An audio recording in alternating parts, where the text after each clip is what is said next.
today. Yep, exactly. All right, everybody, why don't we get started?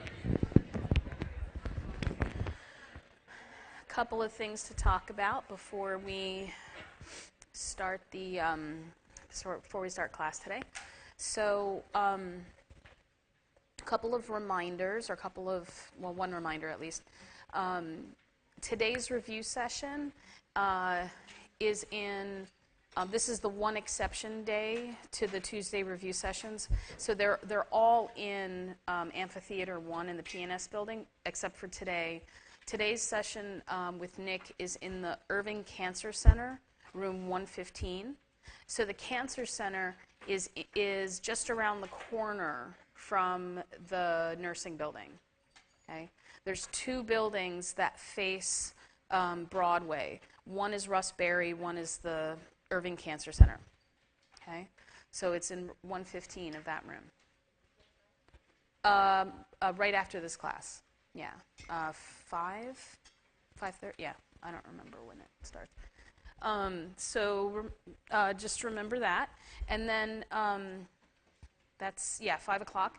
And then Nick will be going over the study questions from last week, so the GI disorders, okay? Today we are going to do hepatobiliary, or liver function and liver disease. And then the study questions for today's lecture will be reviewed on the Friday review session, okay? And the Friday review session is actually been moved up.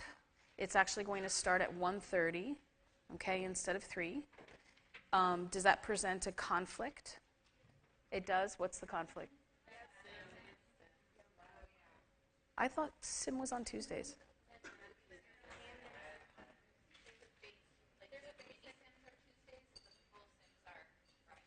And you guys are done with that at what time?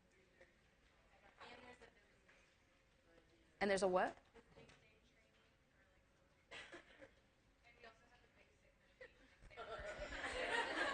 That's Friday?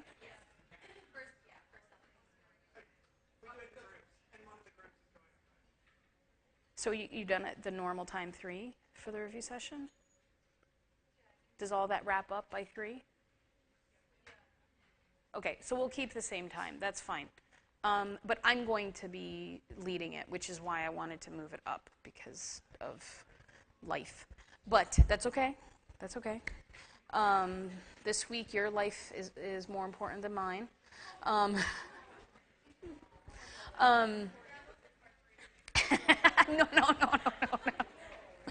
I'm not trying to flex my mom guilt. No, don't worry. Yeah, that's okay. So we'll keep the regular review session time. So we'll keep the regular review session time, but I'm going to be leading the review session this Friday, and it's not really going to be much different. But except that we'll do the liver disease questions together, and then I'll open it up to general questions. Okay, but it's just an opportunity for you to pick my brain. Get your questions answered in preparation for next week's exam. Mm-hmm. I will put in the request. What happened? Well, regardless, I will put in the request. Because I know that there's other reasons why people may not be able to stay till 5 on a Friday. So I'll put in a request for it to get recorded. I can't guarantee that they will, but if I don't, I can actually record it myself. So we'll record that review session in case anybody can't attend. Yeah. Okay? Okay? So, no problem. So today, Nick is holding a review session in the Irving Cancer Center, room 115, starting at 5. Friday, 3 to 4:35. I'll actually be replacing Julie at the review session, and I'll arrange for it to be recorded. And it's really just the run-of-the-mill review sessions, okay? We're going to cover the study questions. I'll cover general questions, all right? This isn't a review session where I tell you what's on the exam, all right? That's not what this is, so don't get excited. It's an opportunity for you to pick my brain, all right? Sound good? Yes? Yes, it'll likely be in the PNS one. I have to just undo what I did before class, which is cancel it, but yes. So it'll be in PNS one, and if there's any issues, I'll send out an email to let you know. Okay? Next week, the exam one will be in this room, and it will start promptly at 1 o'clock. Okay?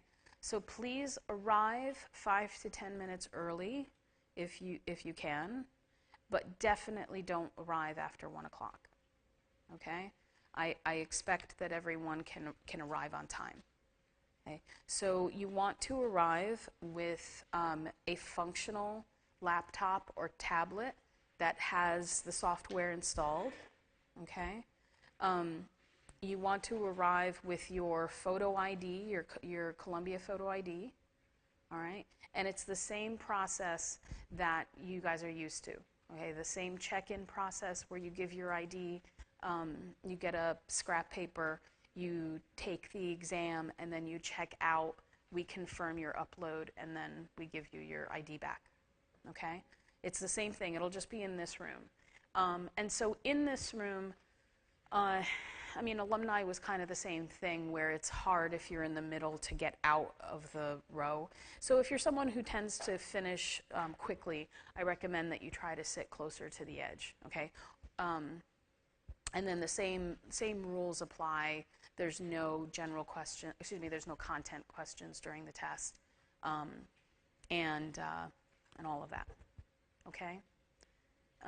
And then we should finish that up by 2:30, 2:45, and then by 2:50 we should be able to start our lecture, okay? And we're going to be doing some special topics in immunology. All right?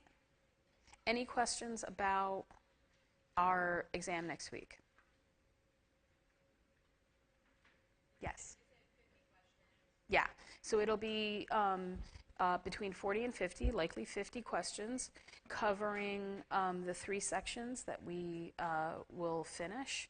And in general, what you should expect is that I tend to allot questions based on how much class time I've dedicated to something, okay? If I dedicate a fair amount of class time to a topic, you can expect that to be reflected in the questions on the exam. All right? And there will be case studies on the test, so I'm expecting that we will not need the entire time to finish the liver. And so I actually posted some practice case studies that I will go over some of them after lecture today. So we'll go over some of them together. And there are case studies covering all 3 topics that we did. So we'll do some together. I want you to read some of them on your own, but I'll give you some general pointers on how I recommend reading one of these case studies and picking it apart. Okay? So we'll do some case study practice after we finish the liver. All right, so that's our agenda for today. And on the test, you can expect to see anywhere between 2 to 4 case studies, depending on things, okay? But they will always be conditions that are directly related to the topics we've covered, obviously. All right? Okay.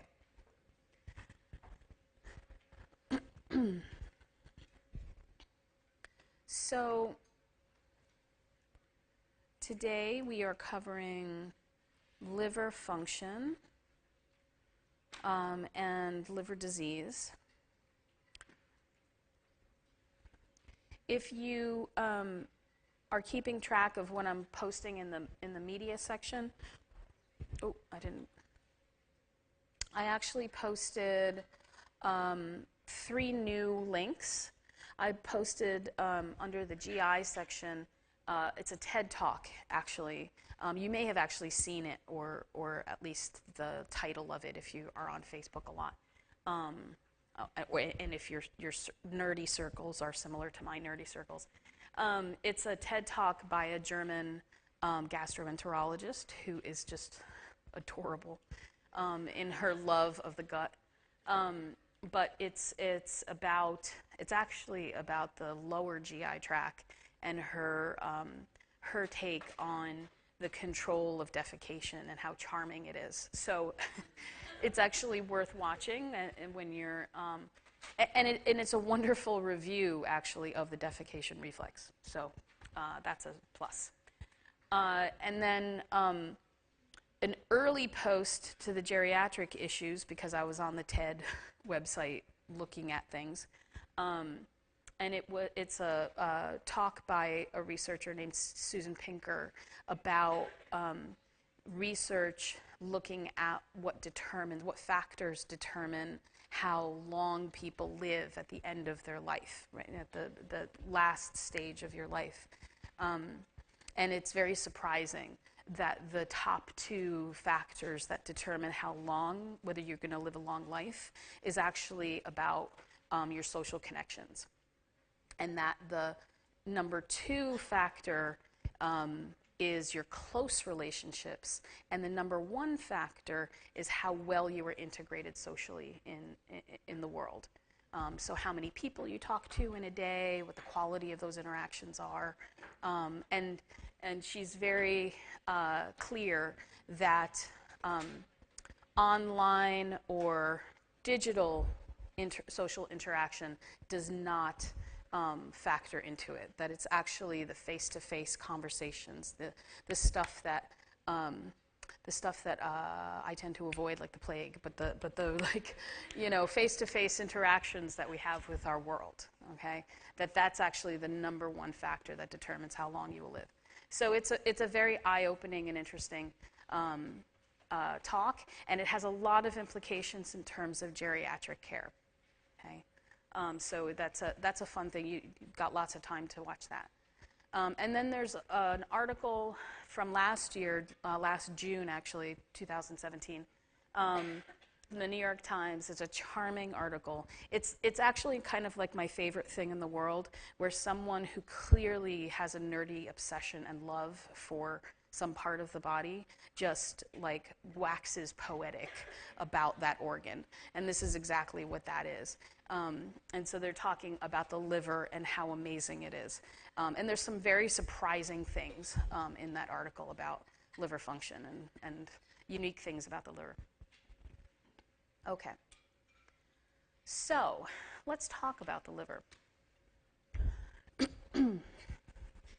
So in some ancient cultures, the soul, the seat of the soul, is actually in the liver rather than in the heart, right? Because the liver is the largest organ in the body, and as we'll see, it controls just a startling number of critical processes in the body. Okay?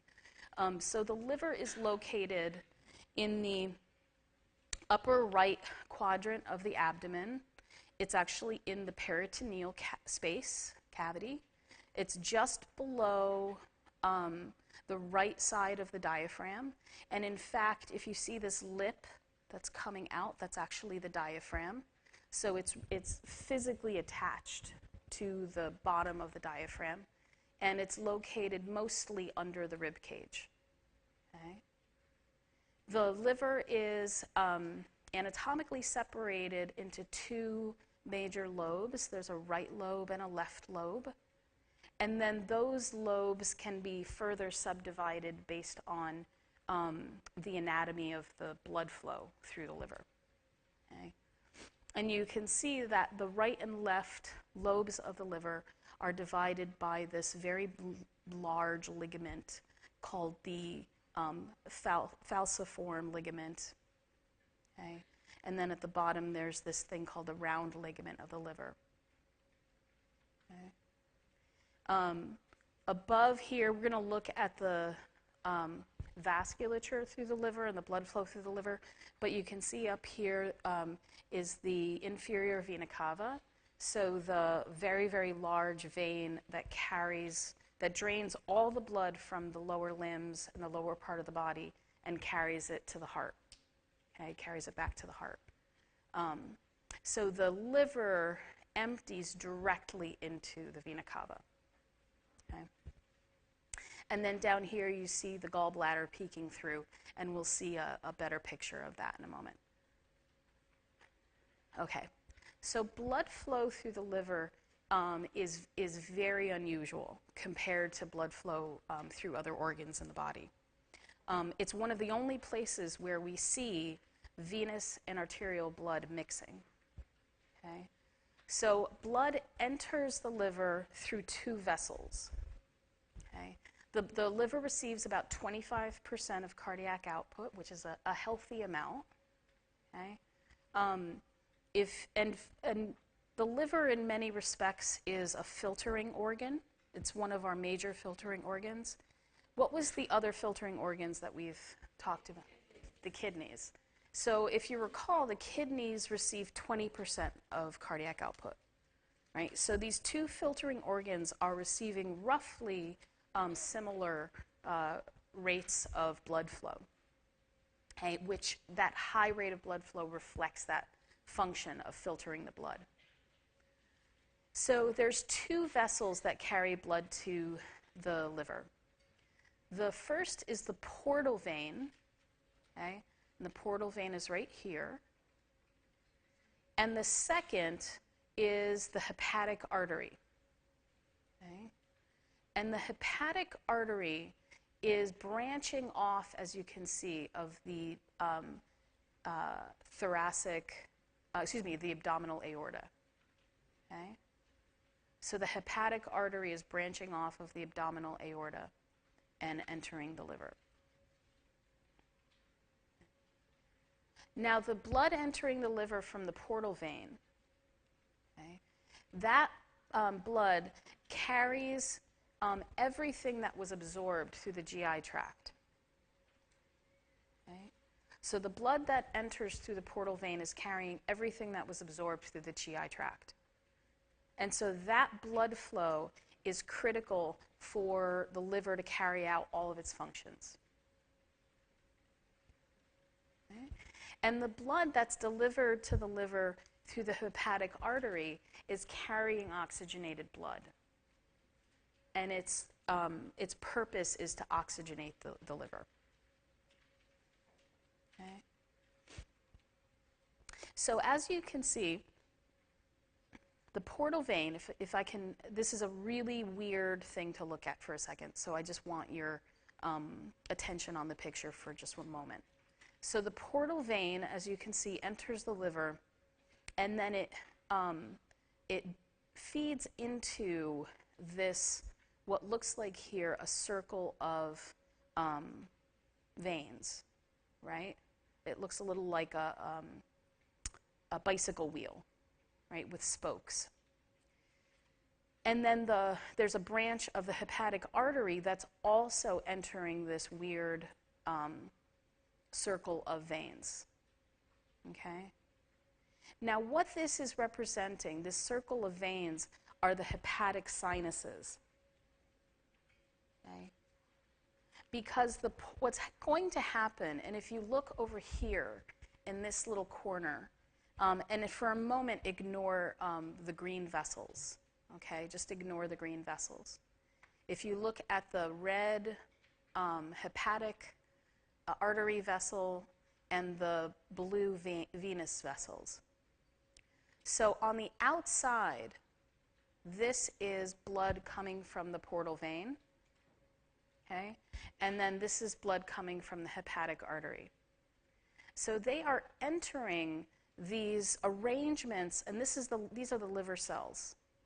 The liver cells are arranged in these hexagonal arrangements, okay? This is another look at it. This is the hexagonal arrangement of the liver tissue, okay? And on the periphery of these hexagonal arrangements of cells are the hepatic sinuses, okay? The veins that receive blood from the portal vein. Okay? Now the portal vein, if you look right over here, that portal venous blood starts to move through the cells and it mixes with the oxygenated hepatic arterial blood as it passes through the cells and then eventually drains into what's called the central vein. Okay? So here's that central vein, right in the middle of that sinus.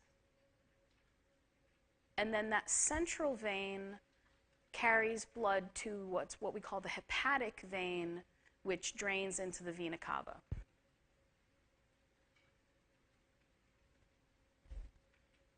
Okay?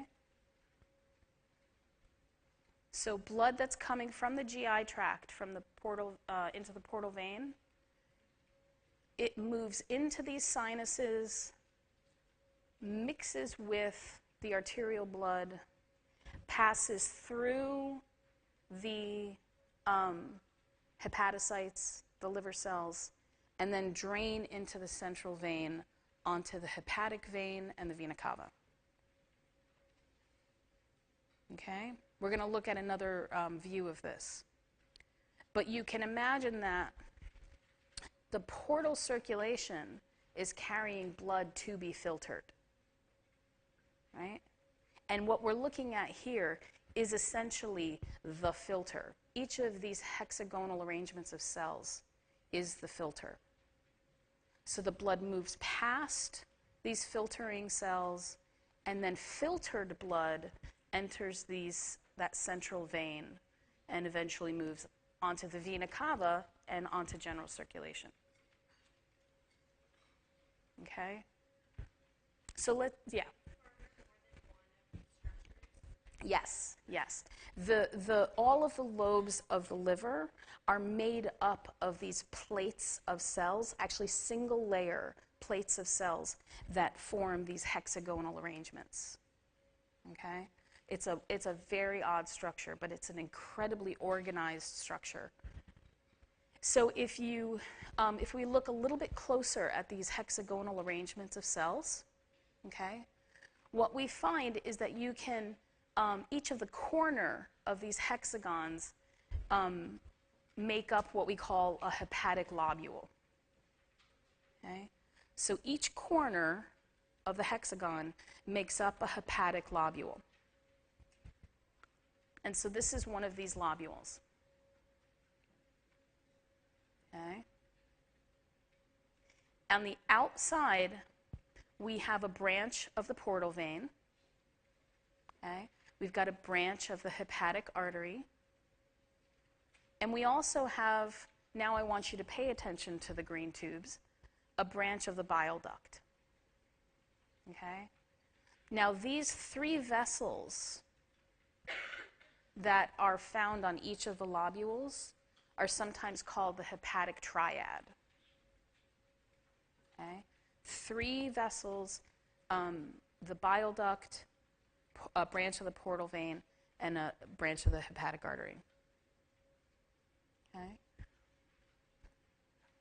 Now the portal vein and the hepatic artery, you can see the direction of the arrows. Hepatic artery is providing oxygenated blood. The portal vein is providing blood that needs filtering. And you can see that they're mixing, right? Those two sources of blood mix as they pass through the filter, pass through the liver cells. Okay? And then once the liver cells have completed their task, the blood then drains into this central vein, which eventually gets becomes part of the hepatic vein and vena cava. Okay? So all of the functions that we will talk about that these liver cells are doing is happening as the blood moves through the lobule. Okay? Now, bless you. If you notice, the arrow in the bile duct is moving in the opposite direction. Okay? Because the hepatic cells in this part of the lobule are making bile and delivering it to the bile duct. Okay? And so while the blood is moving into the hexagon, bile is moving out of the hexagon. Okay? This makes sense? Does this feel good? Okay. So if we look at, for a moment, you see here the portal vein in blue, right? Hepatic artery in red. And then, so the blood is moving into the liver through these two vessels, right? And then running in the opposite direction is bile being produced by the liver and draining out of the liver through that common bile duct. Okay? And that common bile duct leads to, it merges with the pancreatic duct, and it leads to what part of the small intestine? The duodenum. Okay? It gets delivered to the duodenum along with those pancreatic juices. Okay? So any bile that is left over, any extra bile at the end of a meal, gets stored in the gallbladder. Okay? And that gallbladder's right there. But you can see that if you have your gallbladder removed, all liver transplant patients, the gallbladder is removed before the liver is transplanted. Okay? So some people, they have gallbladder disease and they need their gallbladder removed, or some people don't have a gallbladder, and having a gallbladder is not necessary for GI function or for digestion. Okay? Some people notice the difference if the gallbladder's not there. Some people will never know the difference. Okay? But it doesn't affect the ability for the liver to deliver bile into that duodenum. Okay? So before I move on from this slide, just to reiterate, the blood is moving from the portal circulation and the hepatic artery into the liver and through, eventually landing at the vena cava. And then the bile is actually moving, produced by the liver, and moving down towards the GI tract through that common bile duct and eventually into that duodenum. Okay? So we have this kind of counter-current flow of blood into the liver and bile out of the liver. Okay. So the liver does a lot of things. Okay. The liver carries out, holy moly. I don't know what that was. Can everybody hear me okay? Okay. And you're all awake, apparently? Now you are. So many of these functions we've already spoken about, okay? Now we can create many ways to categorize the functions of the liver, okay? And these categories are very much overlapping. But they fall into basic things. So number one, energy metabolism and substrate conversion, okay? So energy metabolism, substrate conversion includes glucose production through gluconeogenesis, okay, and glycogenolysis. Glucose consumption by glycogen synthesis, fatty acid synthesis, glycolysis, okay, triboxylic acid cycle. So we know that the liver plays a critical role in regulating blood glucose. Okay? It stores our body's glycogen, okay? And it can provide glucose when we're in a fasting state. Okay? It can also produce new glucose. Okay? So energy metabolism, the liver controls the regulation of blood glucose. The liver also synthesizes cholesterol, okay, and is responsible for producing and taking up key lipoproteins. So cholesterol synthesis, triglyceride synthesis from fatty acids, synthesis of both VLDLs and HDLs. Okay? And the LDLs in circulation are taken up by many cells in the body, but the liver is the major consumer, okay, of LDLs from circulation. Okay. It also carries out oxidation of fatty acids. Okay. It also can convert certain substrates into ketones. Okay.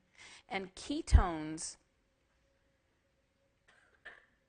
are used to a certain degree by the brain for energy when glucose is not available.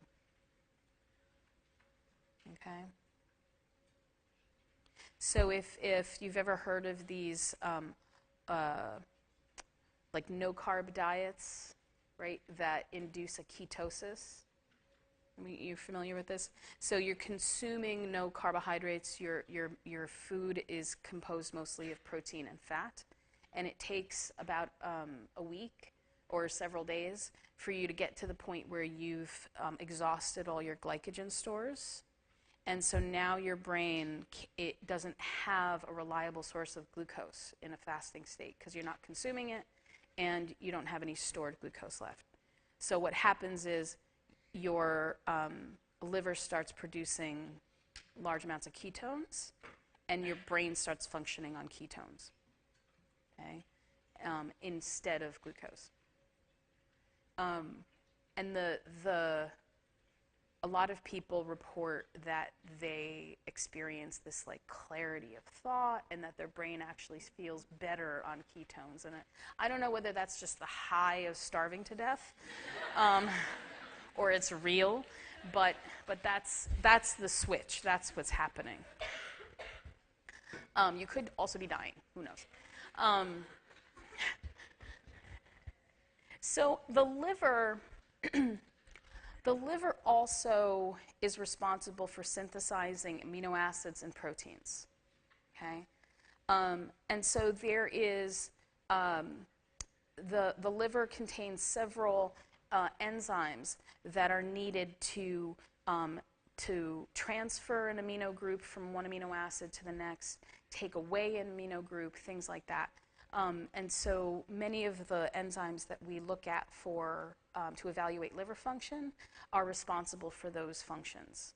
Okay, and so one of the critical functions that the liver carries out is removing ammonia coming from the GI tract.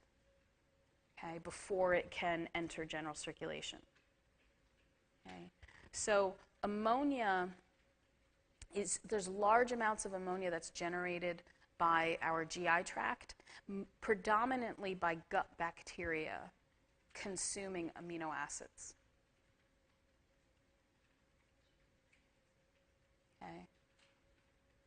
So the protein that we consume gets broken down into amino acids.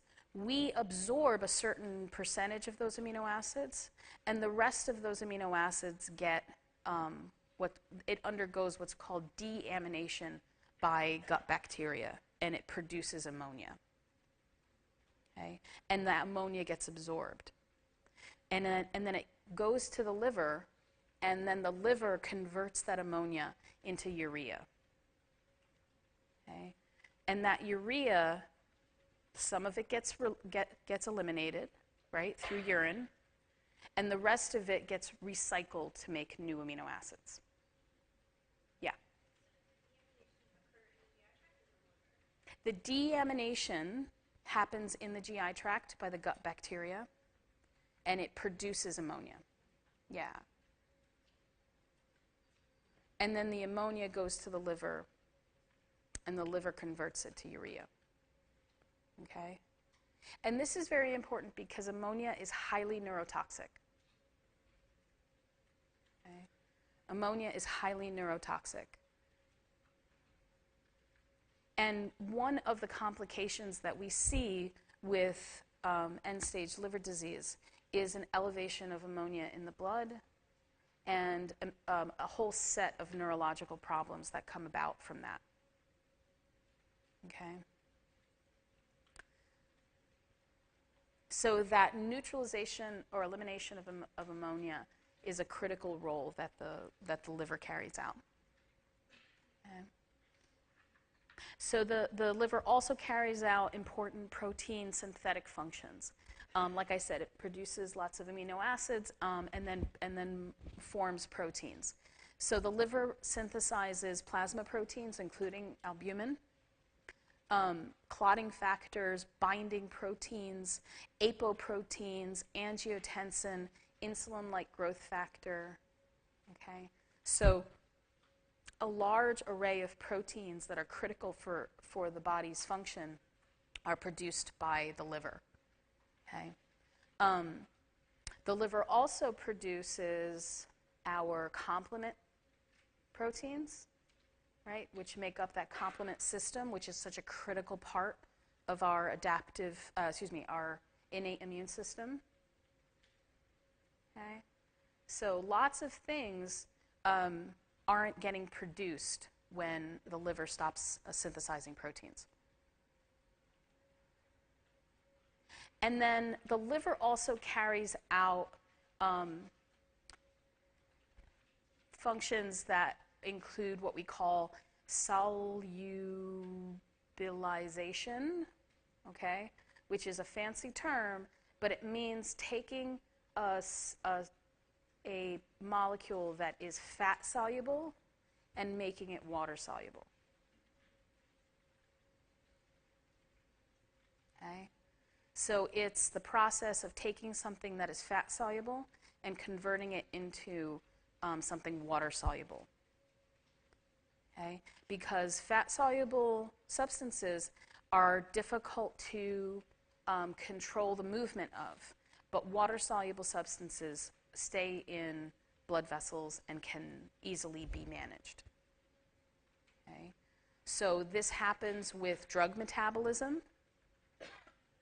Right? So lots of drugs get metabolized by the liver and undergo that, what we call that biotransformation. Can anybody think of something else that undergoes that in the liver? I'll give you a hint. It makes poop brown. Bilirubin, that's right. What a clue. Yes, so bilirubin also gets what we call conjugated in the liver, okay, where a sugar molecule is added to the structure to make it water soluble. Okay? So a variety of things get solubilized in the liver, and the liver also stores several things. So we see drug and poison detoxification through that biotransformation reaction. Okay? The solubilization of fat and fat-soluble vitamins, right?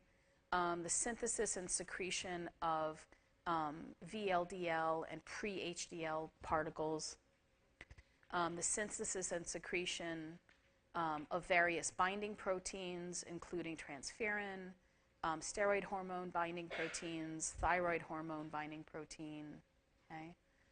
And the uptake and storage of vitamin A, D, B12, and folate. Okay? So lots of biotransformation and also storage. And then the liver also carries out lots of protective and clearance functions. And some of these we've mentioned already. So the detoxification of ammonia through the production of urea. Okay. Detoxification of drugs. The synthesis and export of glutathione. Glutathione is a potent antioxidant. Okay. And glutathione is really critical for all cells in our body to be able to neutralize reactive oxygen species. Okay. So it's a critical antioxidant that the liver produces. The liver also clears damaged cells, proteins, hormones, drugs, activated clotting factors that are present in portal circulation. And the liver also carries out a critical immune function. It clears bacteria and antigens that are also coming from portal circulation. Okay. If we go back to the hepatic lobule, this yellow cell here, the Kupffer cell, does anybody remember what that was? What kind of immune cell was it? It's phagocytic, that's right. It's a type of macrophage. Okay? So, and you see where it's positioned. These Kupffer cells see everything that's coming in through portal circulation. And so if there are bacterial cells or other pathogens, those Kupffer cells can phagocytize those organisms and help initiate adaptive immune responses. Okay. So many key functions of the liver. And many of these will come back to us. We'll revisit them when we look at the consequences of liver disease, okay, and liver failure. Okay, any questions about liver function or in liver structure and anatomy that we just went through? Okay. So, we're actually going to talk about some of the key clinical manifestations of liver failure before we talk about some of the causes of liver failure. Okay? So, key manifestations of liver failure. When the liver becomes cirrhotic, okay, the liver failure tends to manifest as a chronic condition where the liver becomes fibrotic, okay, where there's lots of scar tissue, there's lots of bands of collagen in the liver. And that change in liver structure affects the blood flow through the liver. Okay? And one critical component of that, or one critical outcome of that, is something called portal hypertension. Okay? And portal hypertension is probably the most important change that happens and brings about many of the other manifestations that we see of liver failure. Okay. So the portal circulation we talked about was the veins that carry, or the portal vein that carries blood from the GI tract into the liver. So as the liver becomes more diseased and fibrotic, the blood flow gets impeded, and the pressure in the portal vein increases. Okay? Now, the pressure in the portal vein is usually in the single digits. Okay? It can be somewhere in the neighborhood of 3 to 5 millimeters of mercury. It's usually a very, very, very low pressure vessel. Okay? And that pressure, in the context of liver failure, can double or even triple. Okay? And once portal pressure reaches 10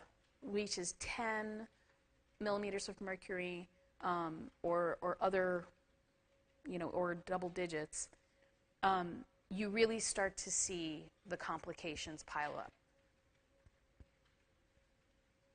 Okay. So the portal hypertension, that abnormally high blood pressure in the portal circulation, directly leads to or worsens the manifestations that we see, including varices, which we'll talk about, which are varicose veins that we see in the lower esophagus and the stomach. Ascites, which is that large fluid accumulation in the peritoneum. Splenomegaly, which is the enlargement of the spleen. And hepatic encephalopathy, which is the neurological manifestations as ammonia levels rise. Yes, ma'am?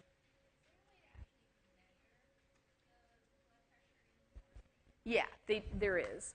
And it is directly measured often clinically. Yeah.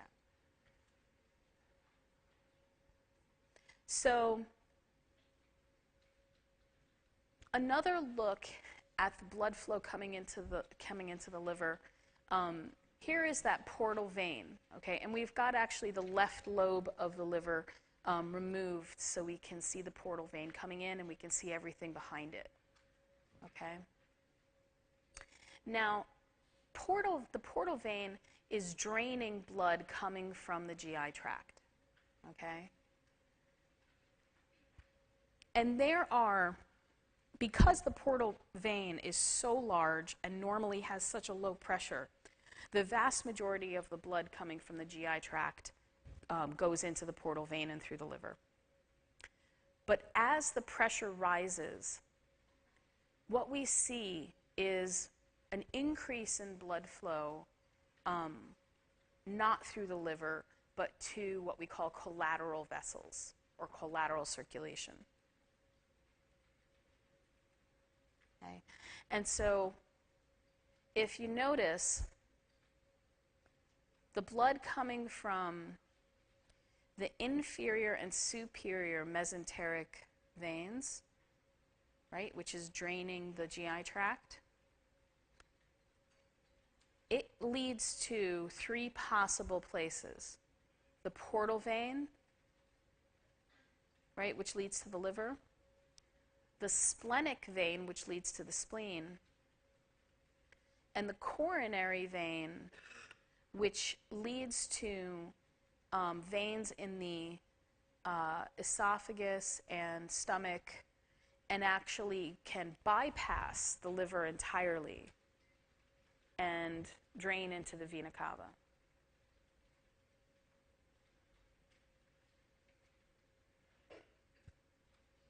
Okay?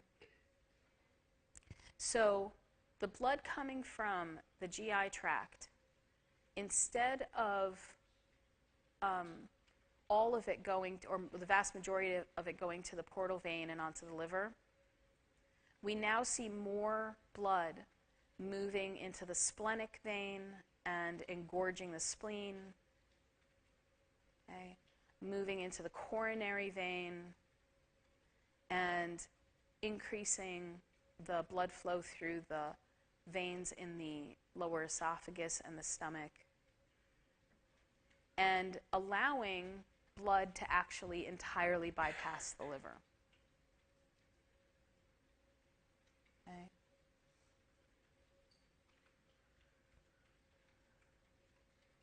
So that portal hypertension is directly leading to many of these other manifestations. So you can already see how directly leads to the splenomegaly. So it's very difficult to drain the blood from the spleen, right, when you have a higher pressure in that splenic vein. Okay, so the spleen enlarges. And normally you can't palpate the spleen, but in somebody with portal hypertension, you can palpate their spleen. Okay? And the blood gets so sequestered in the spleen that it's not uncommon to find that you see hematological changes. So when you look at their blood work, you might see thrombocytopenia, right? You might see anemia. And it's because a lot of those blood elements are getting trapped or sequestered in the spleen, right? And they're not in circulation. And then the varices, okay, so here we go. Here's another look at the blood flow coming from the GI tract into that portal vein, right? And instead of all of it going to the portal vein, more of it is moving on to the spleen, or rather the spleen is not draining as efficiently, and it's going on to other vessels. Okay. So, yes, ma'am.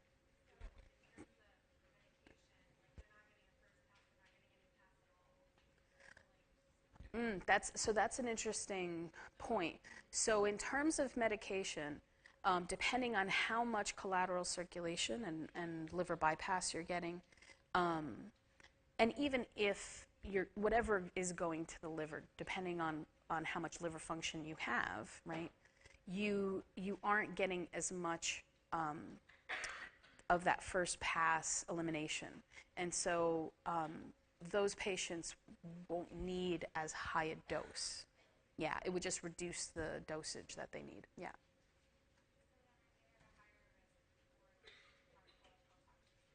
Absolutely.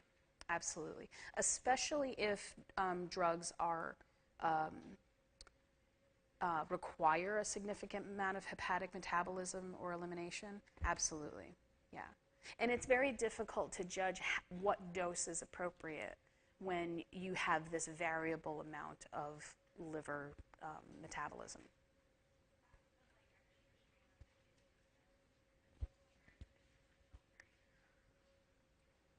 It's doing a different kind of filtering. So yeah, yeah.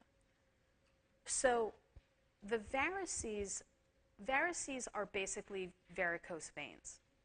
Okay? And varicose veins are veins that are engorged and distended, right? The other word that you hear a lot is tortuous. Okay? And oftentimes the valves in those veins have prolapsed. Okay? You run the risk of clot formation because the blood flow is not,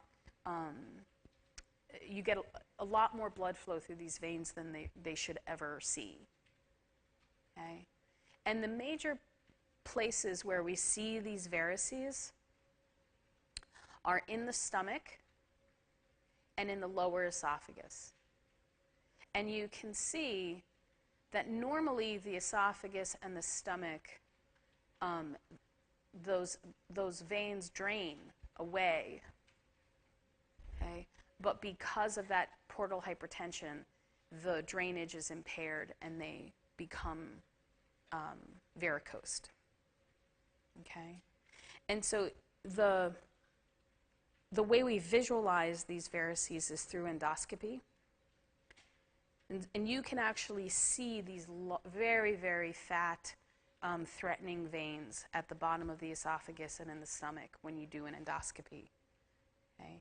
And so these varicose veins, these varices, are very dangerous because they can bleed.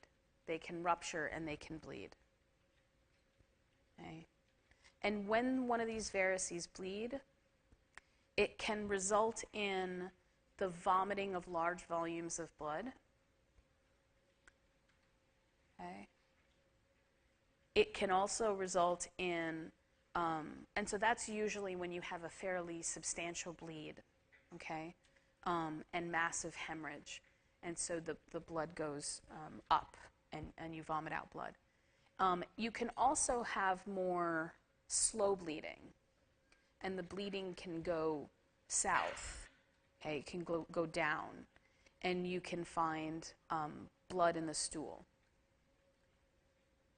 Okay? And the thing to keep in mind is that when the bleeding goes into the GI tract, blood is rich in protein, right? And the red blood cells. And so when it goes down the GI tract, your GI tract is actually digesting it, including that intestinal bacteria. Okay, so your gut is producing lots of what? Ammonia. Okay? So when one of these varices bleed, either you've got the vomiting up of large amounts of blood and potentially hemorrhagic shock, or you can have bleeding into the GI tract, a precipitous rise in ammonia, leading to hepatic encephalopathy, which can lead to coma. Okay. So these varices, when they bleed, whether it's a little bit of bleeding or a lot of bleeding, they represent a medical emergency. Okay. The mortality rate for one of these variceal bleeds is something like 50 or 60%. It's a pretty significant complication.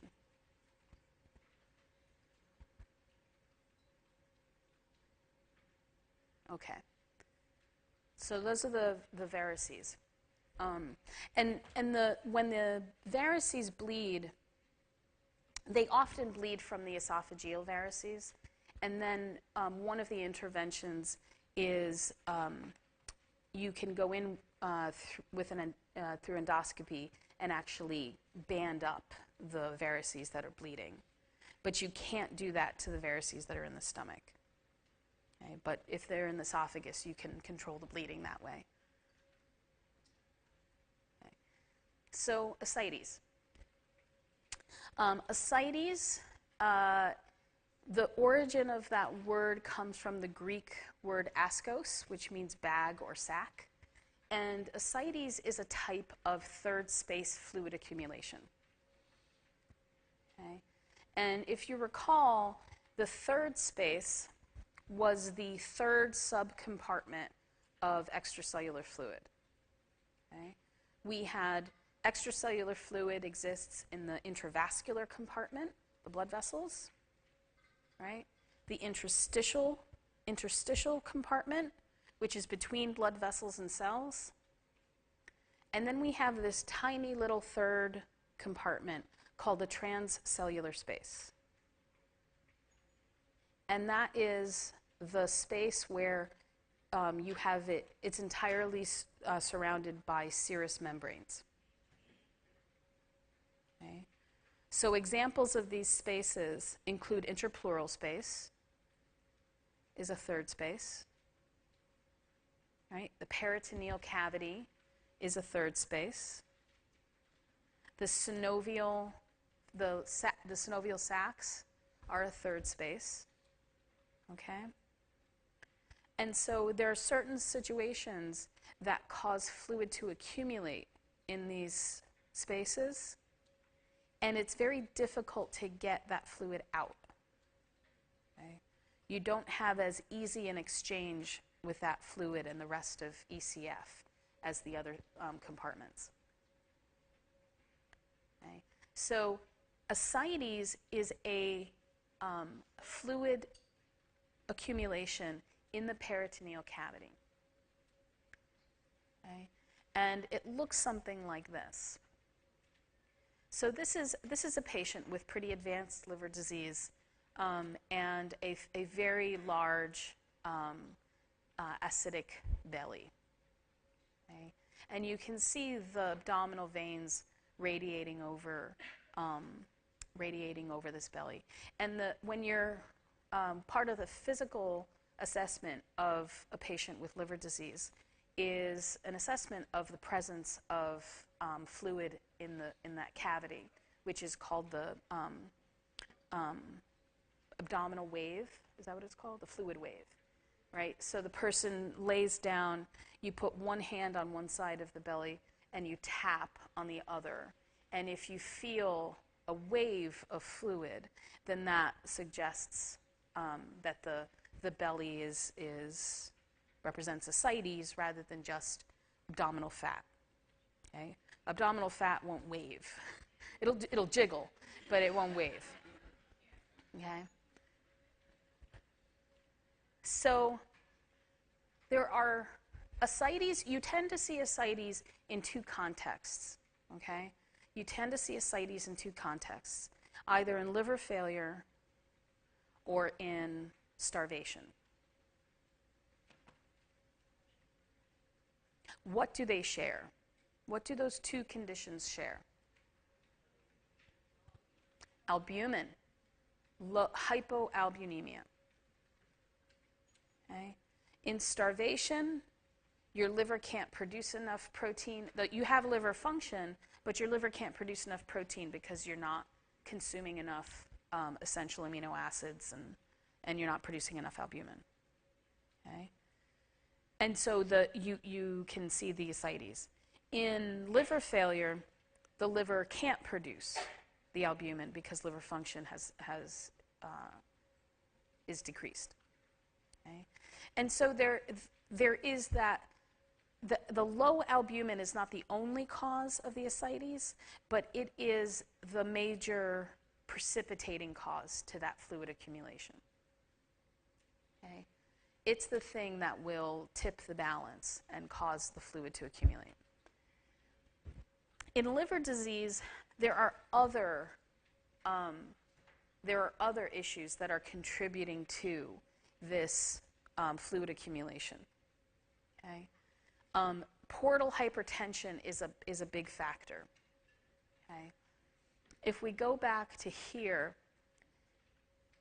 with portal hypertension, that increases the pressure in these veins that are draining blood from the GI tract. Okay? And so you want to think about ascites as a kind of edema. Right? It's a kind of edema. So the low albumin causes a low plasma oncotic pressure, right? Which means that you don't have enough pulling pressure keeping fluid in the blood vessels, so it leaks out. And the portal hypertension, it increases that capillary blood pressure that causes too much pushing force of fluid into that peritoneal cavity. Okay?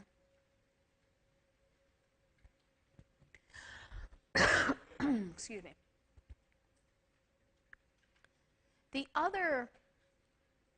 Another factor is that the liver is also critical in the breakdown of hormones like antidiuretic hormone and aldosterone. Okay? And as liver function declines, the half-life of ADH and aldosterone increase. And so that can result in excess water retention and sodium retention.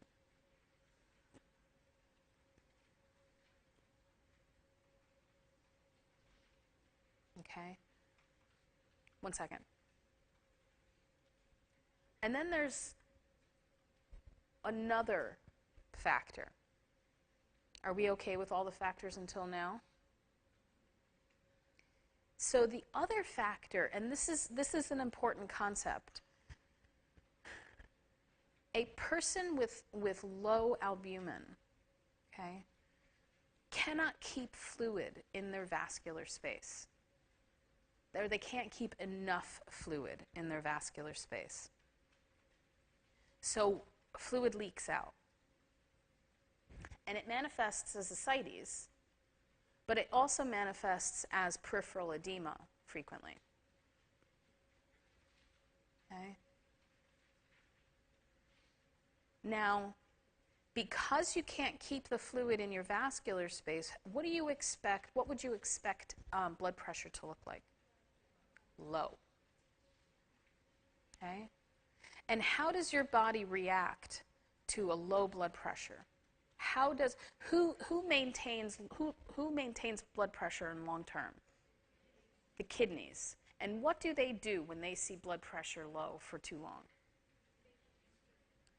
Water, sodium and water retention to expand blood volume, right? Or plasma volume, right? But does that plasma stay in the blood vessels? No. Okay?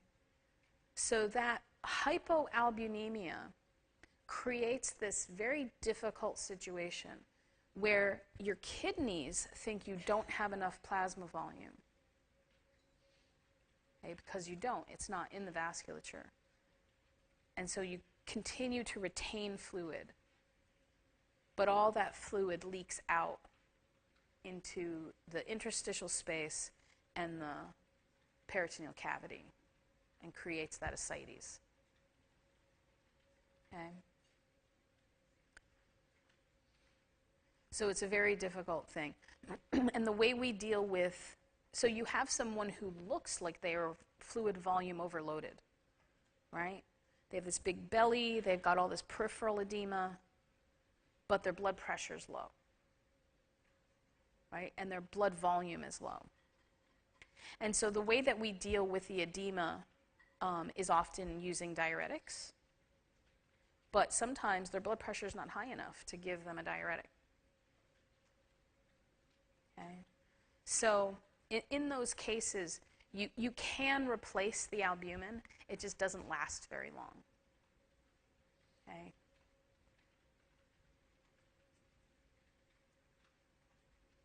So one of the treatments with end-stage liver disease and this chronic ascites is what's called paracentesis, which is the physical removal of the fluid from the peritoneal cavity. Okay? And it literally involves the drainage of fluid from the peritoneal cavity to the outside of the body. And for patients who are at the end stages of liver failure, you can see 10 liters coming out of these patients every week. Okay? So it's a lot of fluid. And as you can imagine, as that ascites gets worse and worse, you actually start to create a little bit of balance between the pressure in the vessels facing that belly, pushing out, and the fluid in the belly pushing in. Okay? So when you're draining the peritoneum, you have to do it slowly, and you have to watch their blood pressure. Okay? Because if the fluid removal is too fast, you can get this shifting of fluid out of the blood vessels and into the peritoneum. And their blood pressure crashes. Okay? Yeah. Yeah, absolutely.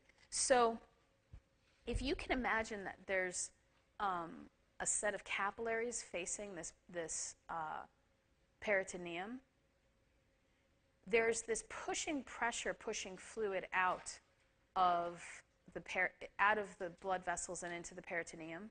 And then as fluid accumulates, there's this counter pressure pushing the other way. Right? So when you are removing fluid from the peritoneum, you're disturbing that balance. So that drainage needs to be very slow and gradual with close hemodynamic monitoring. You need to be watching their heart rate, watching their blood pressure. Okay?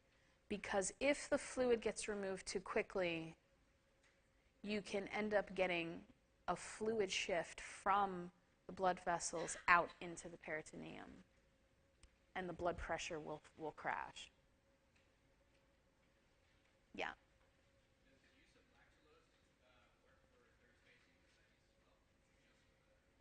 No, so um, the lactulose helps control the rate of movement through the gut and tends to reduce the accumulation of ammonia. Because the more slowly food moves through the gut, the more gut bacteria produces ammonia.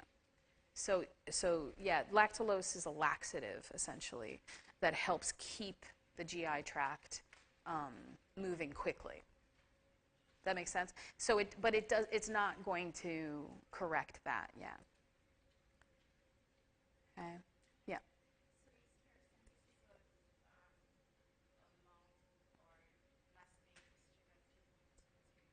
Yes. So they'll have to do it usually once a week, twice a week, when they're really producing lots and lots of fluid. Yeah. Yeah.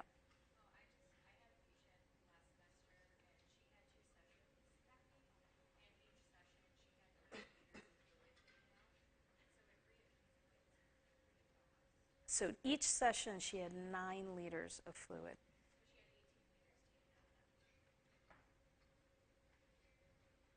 How many liters of blood do you have in your body? What's that? It's about 5 or 6. You have about 5 or 6 liters of blood in your body. Yeah. It's so dramatic. And one of the complications that I decided not to go into too much detail about was what's called hepatorenal syndrome, which is basically a form of kidney failure that comes along with liver failure, because you have a kidney constantly producing the hormones that are needed to retain that kind of fluid, and the kidneys burn out along with the liver. Yeah, yeah. So, ascites, liver failure is it's a devastating condition. Okay, so, want to take a little break? Okay. Um, let's come back at 2:30. Okay. I know, generous.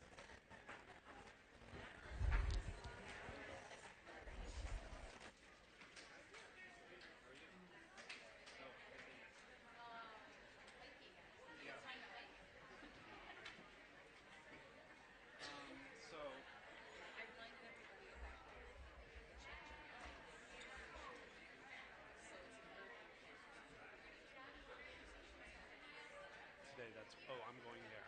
Irving transition.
Wednesday, our special sesh. 5:30, right?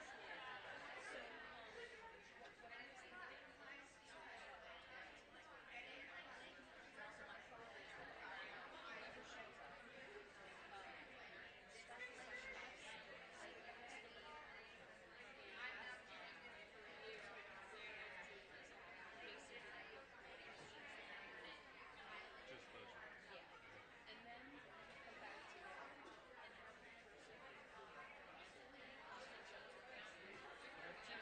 Totally.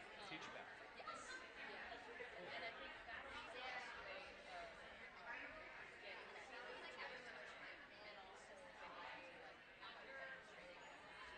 Okay. Yeah.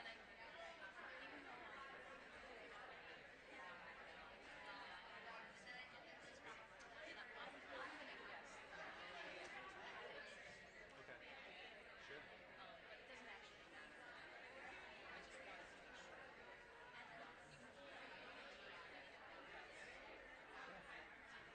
Are you going to be there or just Julie?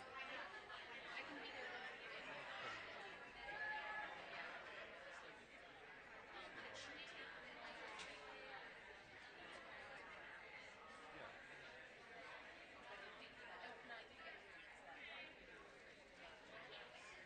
One of the conference rooms up there.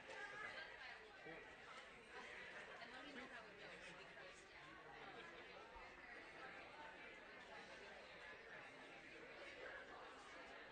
Yeah. Yeah. Hope for the best, prepare for the worst. Um, all right, that's cool. I think that's everything. So that's Wednesday, 5:30. Today, where that? I thought Irving was over here next week. Am I wrong about that? Oh, no, Irving. Is it an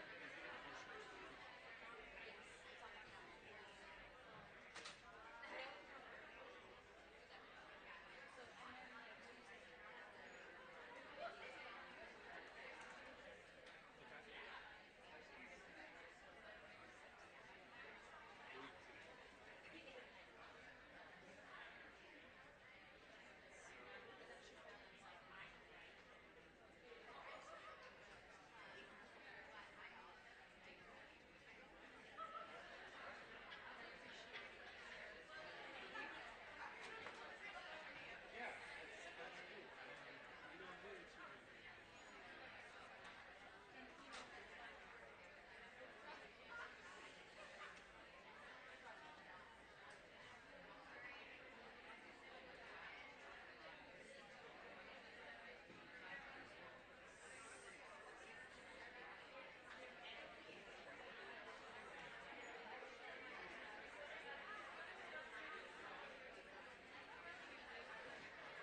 All right, everybody, why don't we get back?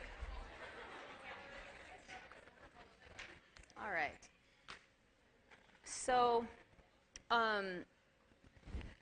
in these manifestations of liver disease, we spoke about portal hypertension and how it relates to or contributes to the development of esophageal and gastric varices, and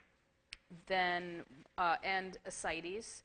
And so the next complication or manifestation of liver disease is also both caused by and worsened by portal hypertension, and that's hepatic encephalopathy.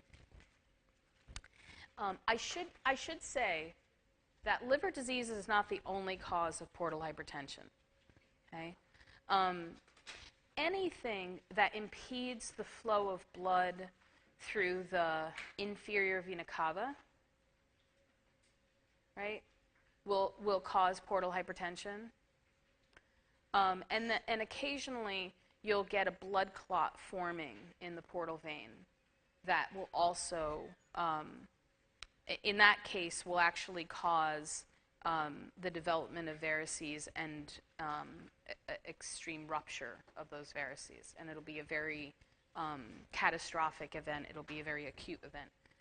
But for our purposes, we're going to focus our attention on portal hypertension caused by liver disease. So hepatic encephalopathy is also one of these consequences of portal hypertension.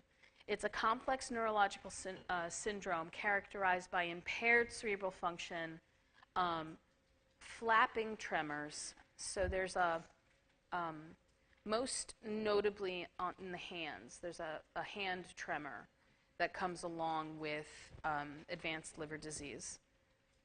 And observable objective changes in the EEG. Okay? So actual brain activity looks different on the EEG with someone with advanced liver disease and hepatic encephalopathy. So the root cause of this hepatic encephalopathy is the bypassing of blood away from the liver. Okay? And the primary problem is this elevation of circulating ammonia and the effects that that ammonia has on the brain. Okay. So there are two basic things that we see with elevated ammonia levels. Ammonia itself is very neurotoxic.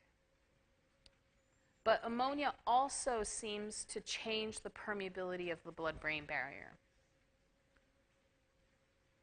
So with enough exposure to ammonia, the blood-brain barrier actually becomes more permeable, which allows ammonia to gain greater access to the brain.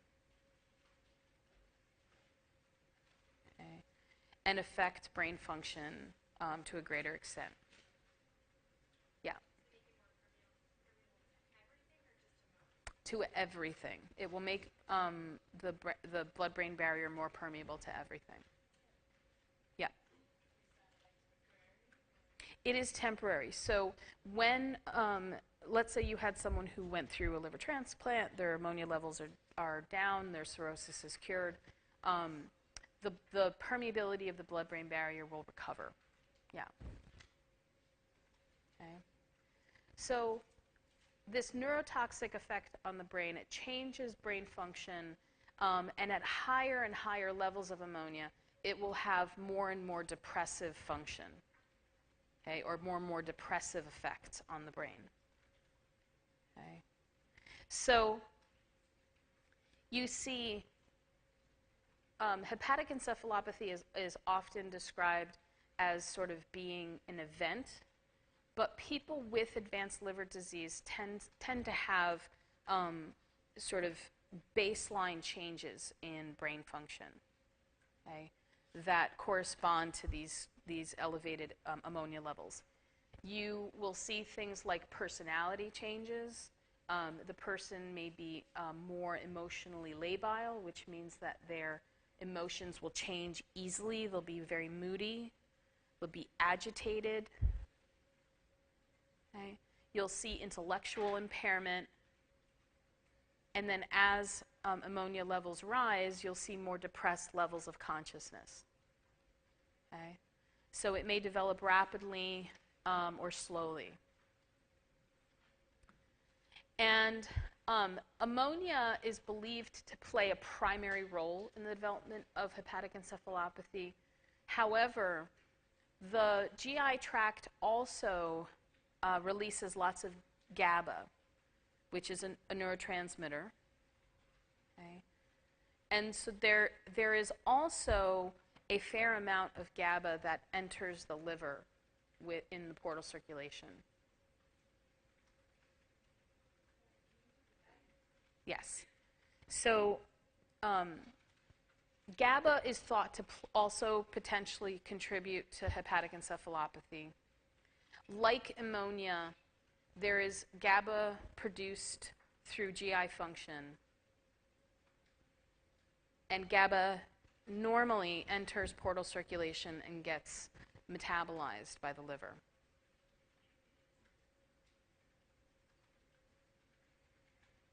So the theory is that as blood is getting bypassed, more GABA is entering general circulation, entering the brain, and causing depressed brain function. Okay. So GABA may also play a role in hepatic encephalopathy. However, any attempt to bring down ammonia levels will improve hepatic encephalopathy. So ammonia seems to be the primary neurotoxin involved. So encephalopathy is graded 0 to 4 based on severity. So a grade 0 means that there's no observable encephalopathy. The person is clinically normal. Mental status is normal. Minimal changes in memory, concentration, intellectual function, and coordination. Okay? Grade 1, you start to see mild confusion, euphoria and depression, this sort of lability or moodiness, decreased attention, a slowing of the ability to perform mental tasks, irritability, disordered sleep pattern, including inverted sleep cycles. Okay? So a person may start to sleep more during the day, be up more at night. Okay? Grade 2, this is when you start to see a person is sort of getting into, so a person with late stage liver disease may live all the time at a grade 1. May live all the time at a grade 1. Grade 1 may describe their baseline personality, right, as their liver function really starts to decline. And then if something happens that elevates their ammonia, okay, which is frequently diet changes, okay, the protein content of a meal will dramatically change ammonia levels. So eating a protein-rich meal will acutely elevate ammonia, and constipation will acutely elevate ammonia because it slows the transit through the GI tract, which increases ammonia production and absorption. Okay. So patients with reduced liver function will often be on low-protein diets. Okay. And they'll also frequently be on lactulose, which was mentioned earlier, which is a laxative to keep them from getting constipated and elevated ammonia. Okay.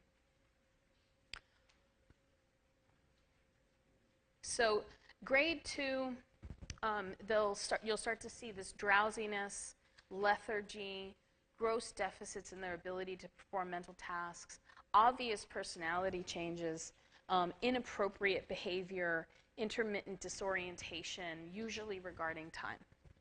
Okay?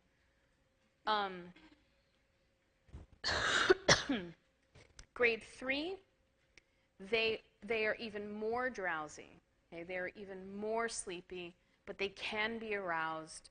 They are generally unable to perform mental tasks. They're very disoriented about place and time. They have lots of confusion. They may even have fits of rage. Okay? And they may have incomprehensible speech, altered speech or incomprehensible speech. And grade 4 is coma, with or without a response to painful stimuli.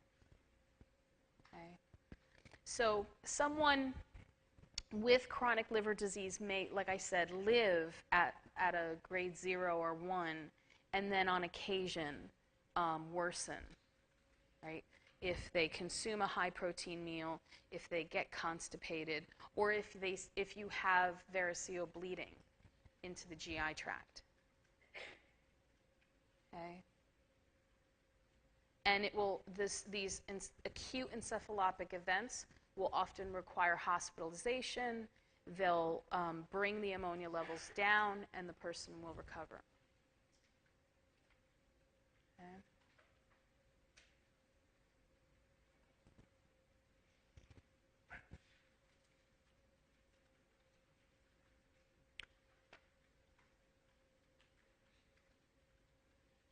So another manifestation of liver disease is jaundice.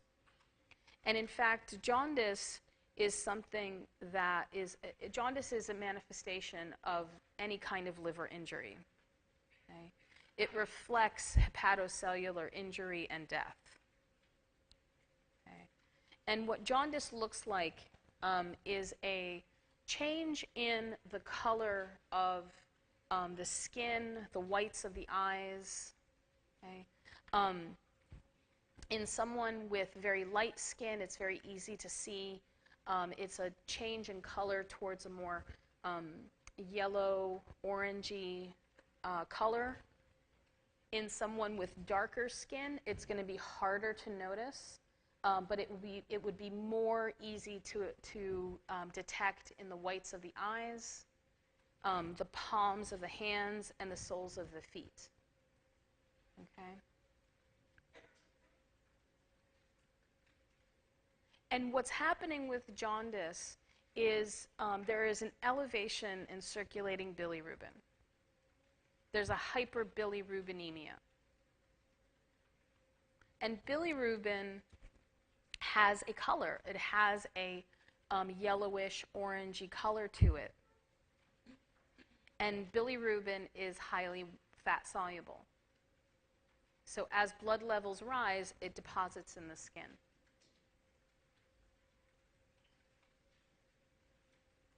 Okay. And it manifests in this discoloration.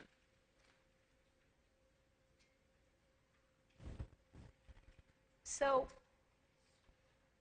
what I'm about to talk about is the production of bilirubin, its processing by the liver, and the path it takes in its removal from the body. Okay? So if we start over here in the spleen, bilirubin actually comes from the heme group that represents the oxygen binding site on hemoglobin. Okay. So the spleen has two major functions. It's part of our immune system, right? It has lymphoid tissue, but it also is a place where old red blood cells get trapped and processed. Okay? So red blood cells that are trapped by the spleen, aging red blood cells, they get dismantled, and the protein in the red blood cells get recycled, the hemoglobin gets broken down, the iron gets recycled, the protein gets recycled, but the heme group that was where the iron was bound to, that heme group gets converted into a substance called bilirubin. And that bilirubin leaves the spleen, okay, through the splenic vein and travels to the liver. Now, the bilirubin at this point is called unconjugated. Okay? I like to call it naked. It's naked bilirubin. Okay? And naked bilirubin is highly lipid soluble. How do lipid soluble things travel in the bloodstream? Bound, unless it has its own binding protein, it binds to what? Albumin. Okay?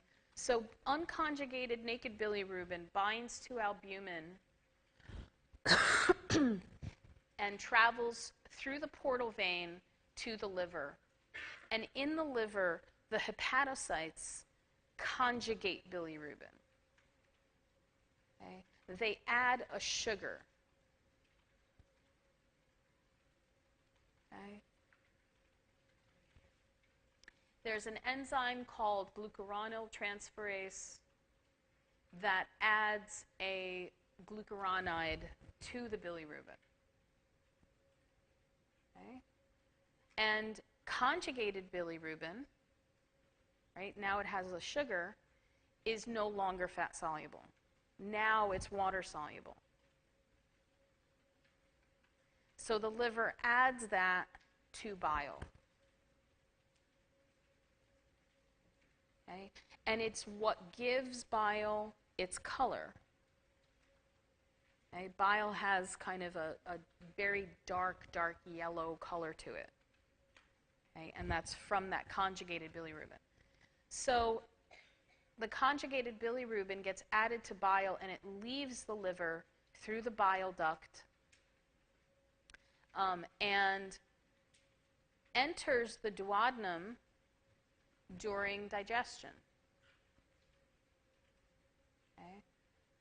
So when you consume fat, you're going to release bile, and included in that bile is conjugated bilirubin.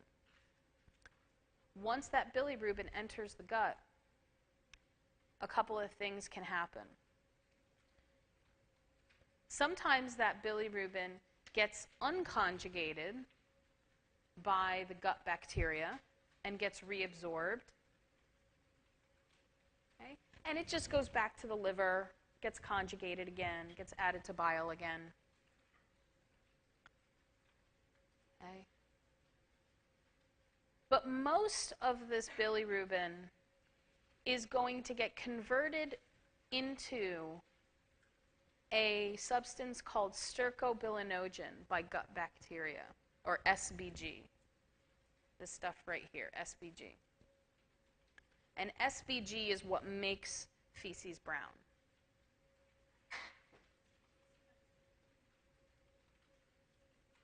Okay?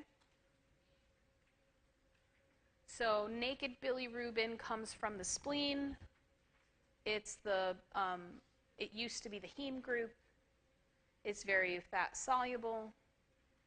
It travels through the portal vein to the liver attached to albumin. The liver conjugates it, adds a sugar, makes it water soluble, adds it to bile, and it leaves the liver through the bile duct and enters the duodenum during digestion. Some bilirubin gets unconjugated and reabsorbed, and the rest gets turned into SBG that makes your poop brown.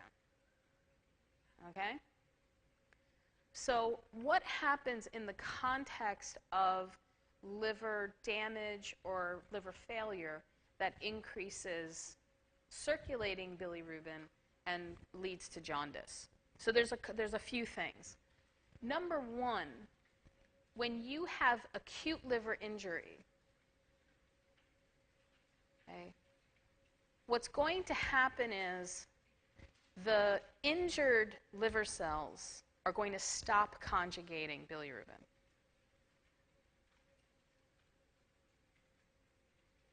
Okay?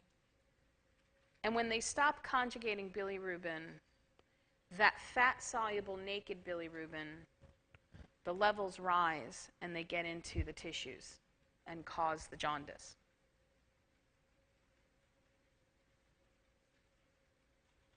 Okay?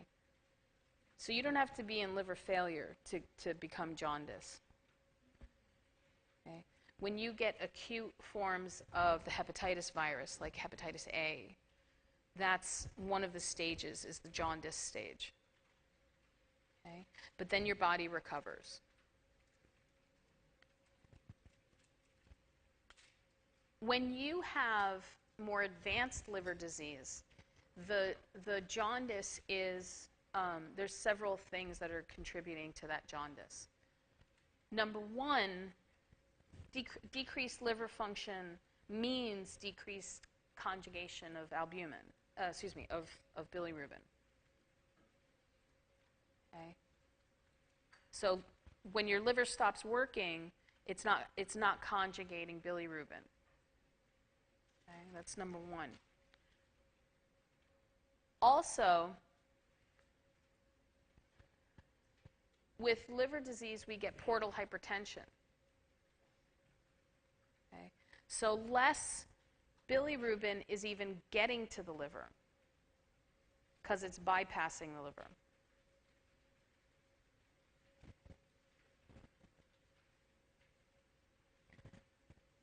Also, with hypoalbuminemia,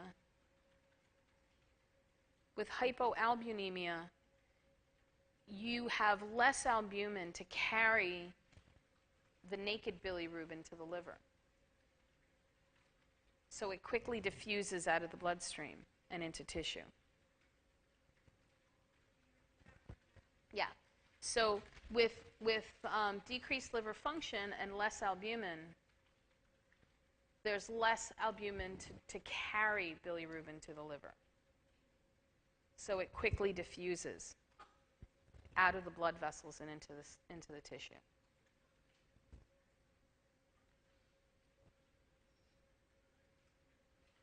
So jaundice is, those are some of the key things that contribute to the development of jaundice. Okay? And like I said, you can see jaundice with any kind of acute liver injury, right? And you'll also see jaundice with more prolonged chronic liver disease.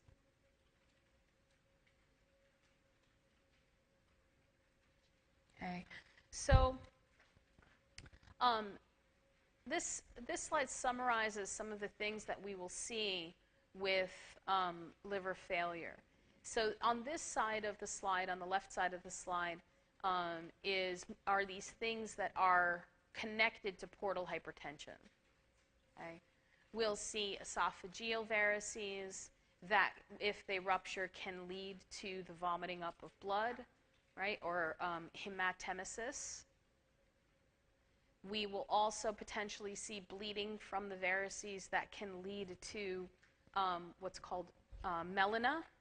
And melena is this black, tarry stool, right? It's ugly and smells awful, right? But it's a result of bleeding in the upper GI tract that gets passed down and digested through the body. Okay?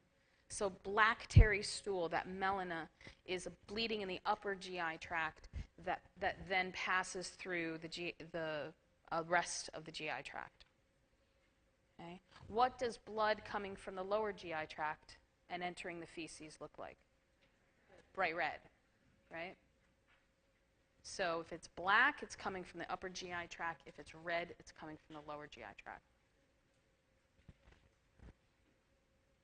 We also see splenomegaly, enlargement of the spleen. as a result of portal hypertension. We see dilated abdominal vessels also because of that portal hypertension. We see ascites, right? We can also see rectal varices. So the hemorrhoids can also be a manifestation of portal hypertension. Okay? And then other effects of liver cell failure. Coma, what is that referring to? Hepatic encephalopathy. I think this description is just so horrid. Fetor, hepaticus, breath that smells like a freshly opened corpse. Who knows what that smells like? That's the most ridiculous description I've ever seen. It's very, very horrible breath.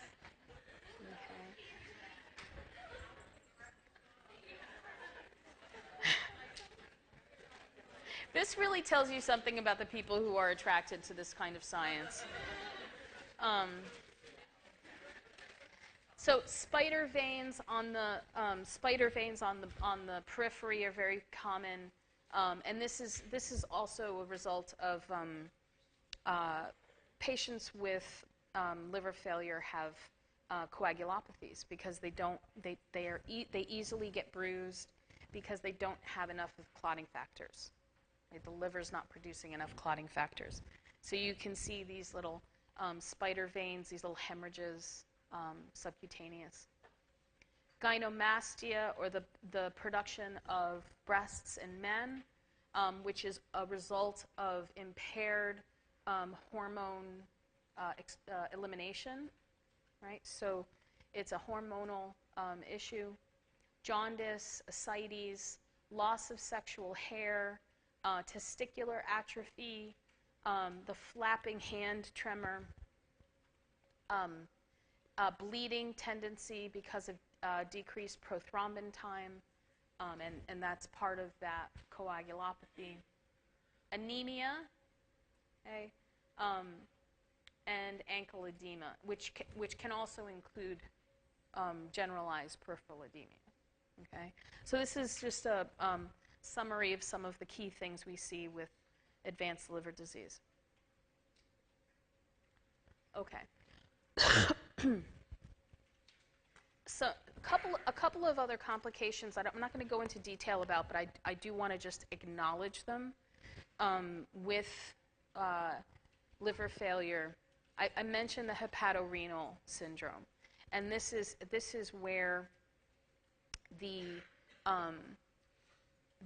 hemodynamic changes that are triggered by liver failure stimulate the kidneys. It reduces blood flow to the kidneys and causes the kidneys to constantly retain fluid. Okay? And it's a form of kidney injury. Okay? So hepatorenal syndrome occurs with great frequency with end-stage liver disease, and it's also a common cause of death for individuals with liver failure. Okay? So kidney failure going along with liver failure is a common combination. Okay, so hepatorenal syndrome. Acute peritonitis is also a common complication of liver failure. And this is when the bacteria in the GI tract increase in number and cause infection in the peritoneal cavity. Okay. And this is from the loss of the immune function that the liver serves. Okay. So what you'll end up with is less trapping of bacteria by the liver, bacteria finding its way into the circulation, okay, and then the bacteria in the GI tract also increasing in number. Okay. And so you can end up with, as that fluid, the ascites fluid, enters the peritoneum, it carries with it some of the bacteria. And you get this sort of, it's a little like a bacterial bloom. All right? And it can precipitate hepatic encephalopathy because the bacteria now produce tons and tons of ammonia. Okay. And so so a course of antibiotics is often successful at clearing this, this complication. Okay. Okay. So I'll leave it at that, and we'll move on to the causes of liver injury and liver disease and failure. Okay. Are there questions about anything I've discussed so far? Okay. So liver disease can be caused by there are many things that can cause liver injury. Okay. We're going to talk about viral injury to the liver in the form of viral hepatitis. But we also see environmental toxins causing chemical injury to the liver. We see hepatotoxic drugs causing, again, chemical injury to the liver. Okay. And then there are inherited or congenital abnormalities that can affect liver function. But the liver is a very resilient organ. It's a very, very resilient organ. Okay? You can do close to anything to your liver, and if you let it rest, it will recover. Okay? The liver has regenerative properties. You can literally cut out a third of your liver and it will regenerate. Okay? It will grow back. There's no other organ in our body that's going to grow back, right? You cut off a finger, you're not going to grow that finger back. But your liver will. Okay? So the kind of injury that will cause overwhelming liver damage is either going to be very significant and acute, which is very rare, or more chronic and unrelenting, and it doesn't give the liver enough time to recover and regenerate. Okay? And another very common cause of liver injury is alcoholism. Okay? And we'll talk more about that. So the word hepatitis means inflammation of the liver. Okay? So liver injury is going to cause an inflammatory response and cause hepatitis. There are several viruses that will preferentially infect hepatocytes and cause liver inflammation and cell death. Okay? So there are 5 major strains of the hepatitis virus. Okay? Hepatitis A, B, D, C, and E. Okay? Hepatitis A and E exclusively cause acute illness that one recovers from. Okay? So hepatitis A and E cause acute illness followed by full recovery. Hepatitis B, for a minority of patients, will cause acute illness that you fully recover from. And for the majority of patients, will cause chronic infection.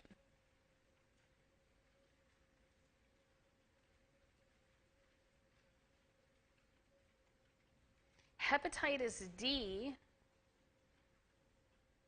requires the presence of hepatitis B for you to get infected by it. Okay? So Hep D is actually a complication of being infected with Hep B.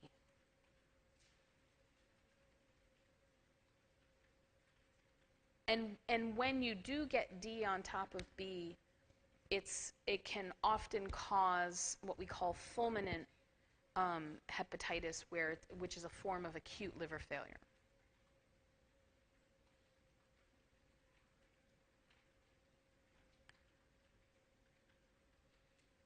And Hep C causes chronic infection.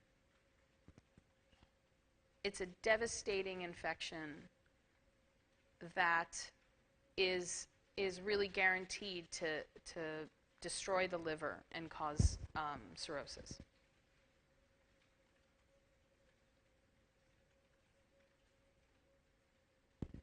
Okay, so backing up, so let me say a little bit more about A, go through each in a little more detail. Hepatitis A, what kind of infection? Acute.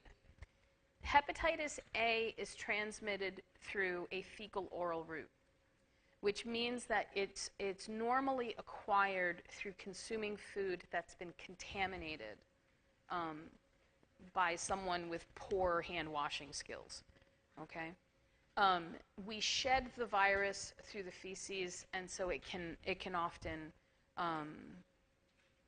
we get infected in that way. Okay, through consuming the virus with contaminated food. There's a couple of weeks between exposure and the first emergence of signs and symptoms. Okay, and then maybe about 2 weeks between exposure and first signs and symptoms, and then it could be another 2 weeks before you experience jaundice. Okay. But people then experience a full recovery from hepatitis A. Yeah. Without treatment. Yeah. Their body will clear the virus and they'll be fine.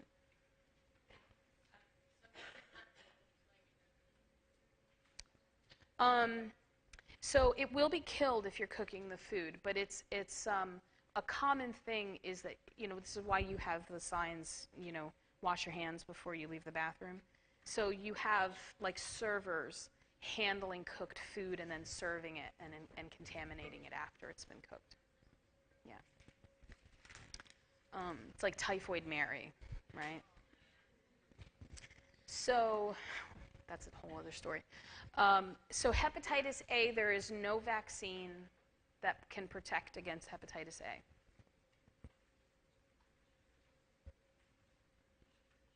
Hepatitis B, there is a vaccine, and it's actually on the vaccine schedule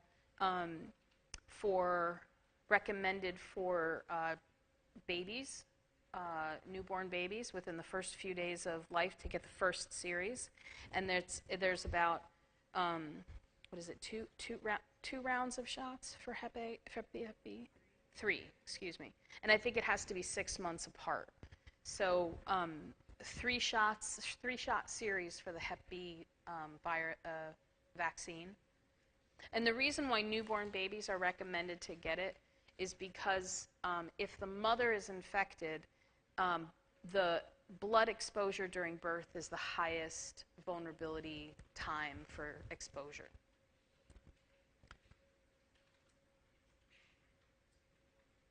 So Hep B is transmittable through a parenteral route. So exposure to blood and body fluids. Okay, predominantly body fluids like vaginal secretions, semen, and blood. Okay.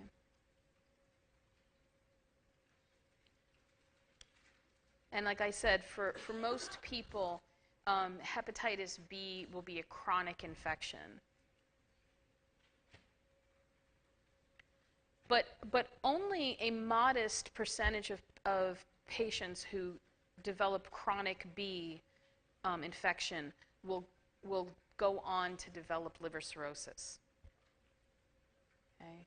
For many individuals, they will live with hepatitis B and avoid, their immune system will be able to manage it, and they will avoid liver cirrhosis.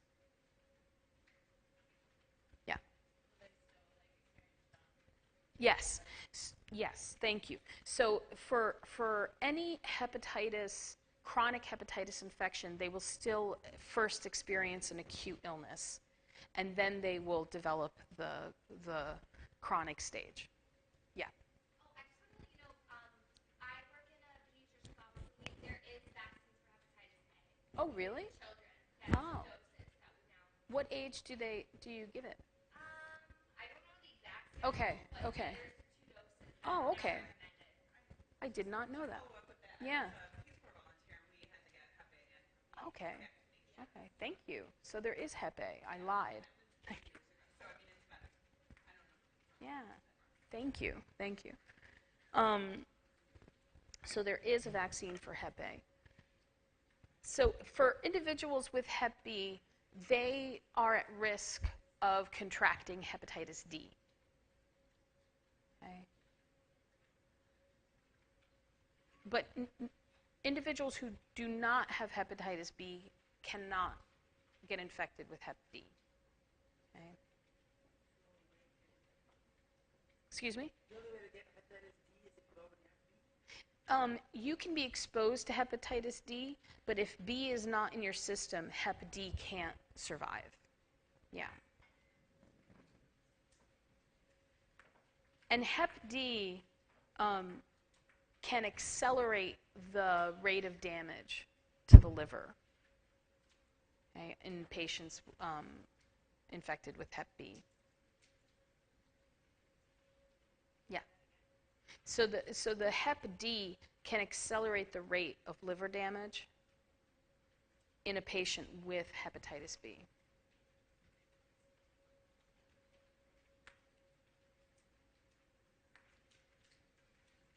So you have Hep B, and you have some degree of damage, and then you get D, and it accelerates it. Yeah. What's the point?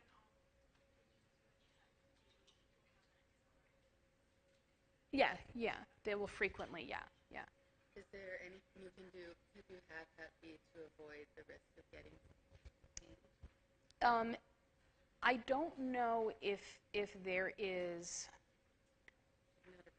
Yeah, I don't know if there's any kind of inoculation against getting D if you have B. Yeah.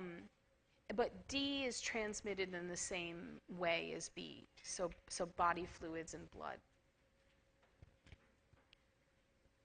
Hep C will cause a chronic infection, so you'll get an acute illness followed by a chronic infection. And hepatitis C is also parenterally transmitted, so body fluids and blood.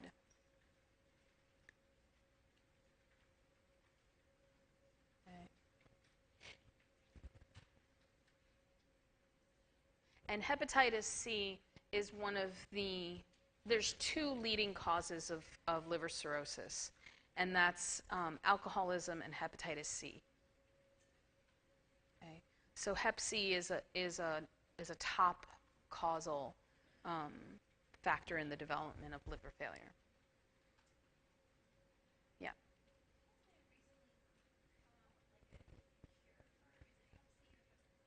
It's Hep C. So a few years ago, 2013, 2014, a series of drugs came out on the market that just was a game changer in terms of treating hepatitis C. It was well tolerated by patients. It was like a 6-month course, and it completely eradicated the virus from the person's body. And it could be something that could be given fairly early in the Hep C infection to avoid further damage to the liver. the problem, the biggest problem with those drugs has been the cost.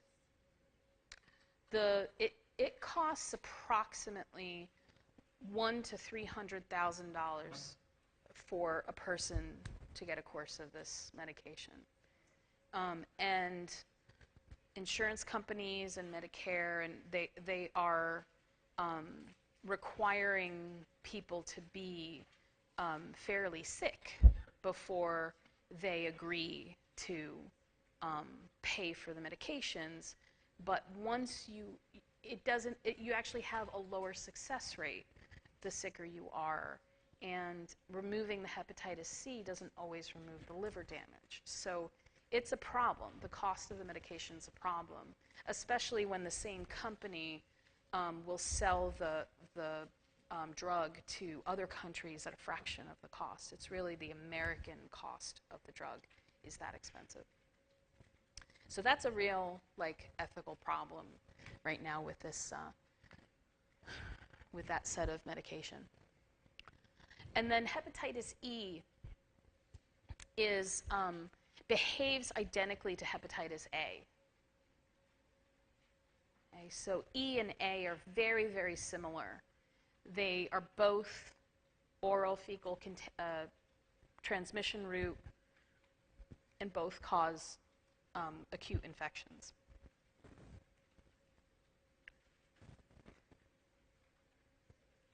So what we see here in this slide is what a liver biopsy may look like. So a liver biopsy is a very invasive procedure. And there's a lot of complications or risk of bleeding, especially when you get a liver biopsy. But basically, they take a little. It's a little like if you've ever seen cheese tasters take a little swath of cheese from a big barrel. That's what it looks like with a liver biopsy, except it's a much tinier barrel. So they take a little barrel tissue of liver tissue, and they visualize it. And so normal biopsy would look like this. So over here, we have that liver triad, right? That hepatic triad. We've got the hepatic artery, branch of the portal vein. We've got the bile duct. Here's that central vein, right? And here's the cells in between. And this is a nice, healthy liver, okay? The cells are all uniform in size and color. There's a little bit of connective tissue around those triads, but not too much, right? And now if you go to the bottom left, what you see is sort of low first stages mild hepatitis. And one of the things you notice is around those triads, you have more fibrotic tissue, a little more connective tissue, okay? And you also see acutely inflamed hepatocytes, okay, that are enlarged and discolored. Okay? So there's some evidence of inflammation, current inflammation, and evidence of ongoing chronic inflammation because you've got some fibrotic tissue. And then as we get further along, we see more moderate evidence of hepatitis. So now you see some of these bands of connective tissue are connecting, right? Now you're forming bands of connective tissue through the liver. You have more of these acutely inflamed hepatocytes. Okay? And it's actually, the blood entering the liver is entering through that hepatic artery and portal vein. And so as this worsens and the scar tissue accumulates, this is why you get this impedance of blood flow through the liver that develops into portal hypertension. Okay?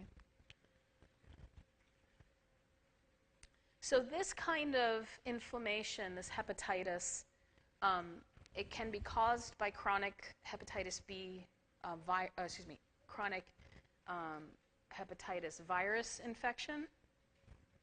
It can also be caused by chronic exposure to ethanol. And what happens when we consume alcohol is that the liver metabolizes, breaks down alcohol. It breaks down ethanol.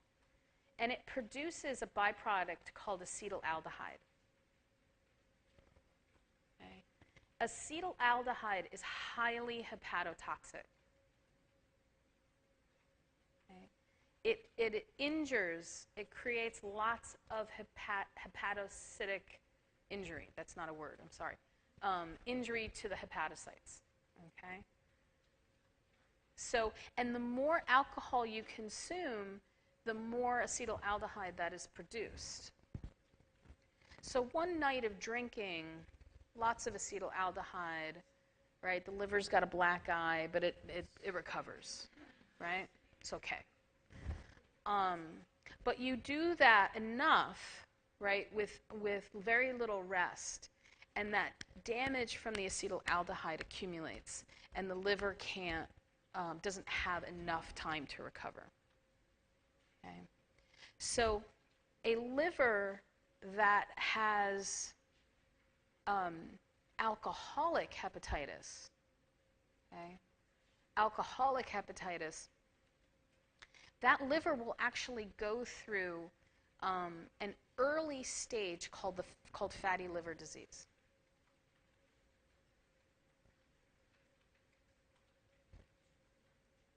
So alcoholic hepatitis, or alcoholic injury to the liver, causes this initial fatty liver disease. The acetaldehyde actually blocks the oxidation of fatty acids, and so fat accumulates in those liver cells.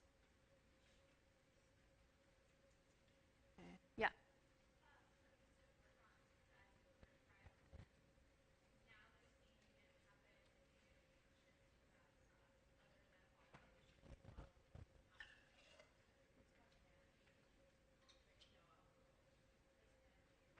What's that? Yeah. So fatty liver disease has multiple causes, right? You can actually see multiple causes of fatty liver disease, including just really high consumption of saturated fat. If you've ever seen that documentary, Super Size Me, so I'm dating myself now, but Super Size Me, he ate nothing but McDonald's for breakfast, lunch, and dinner for 30 days. And at the end of that point, he had fatty liver disease. 30 days, right? So, but it's a reversible condition. So if you can fix whatever is causing the fatty liver disease, the liver will, if you relieve the stress, the liver will recover. Okay? So that's true whether it's caused by alcohol consumption or if it's caused by other things. Yeah.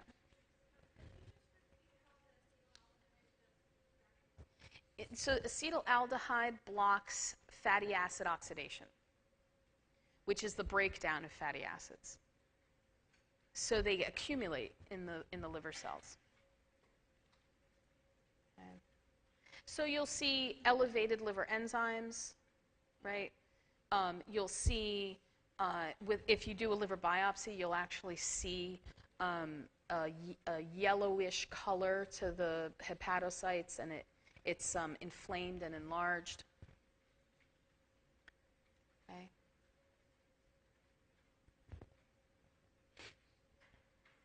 So this injury, this hepatitis, can be caused by a variety of things: viral infection, alcohol exposure, and chemical damage as well, which includes alcohol, but other chemicals. These are just some pretty pictures of hepatitis viruses. Hep B, right? Hep C. It is pretty. I mean, they're nasty, but they're pretty. So just a little bit about the clinical time course with hepatitis. Acute viral hepatitis causes abnormal liver function tests. So there's two primary enzymes that we look at for liver function. It's what's called aspartate transaminase and alanine transaminase, AST and ALT. These enzymes are found inside of the liver cells, and when the liver cells die, they release those enzymes, and they get picked up by the bloodstream.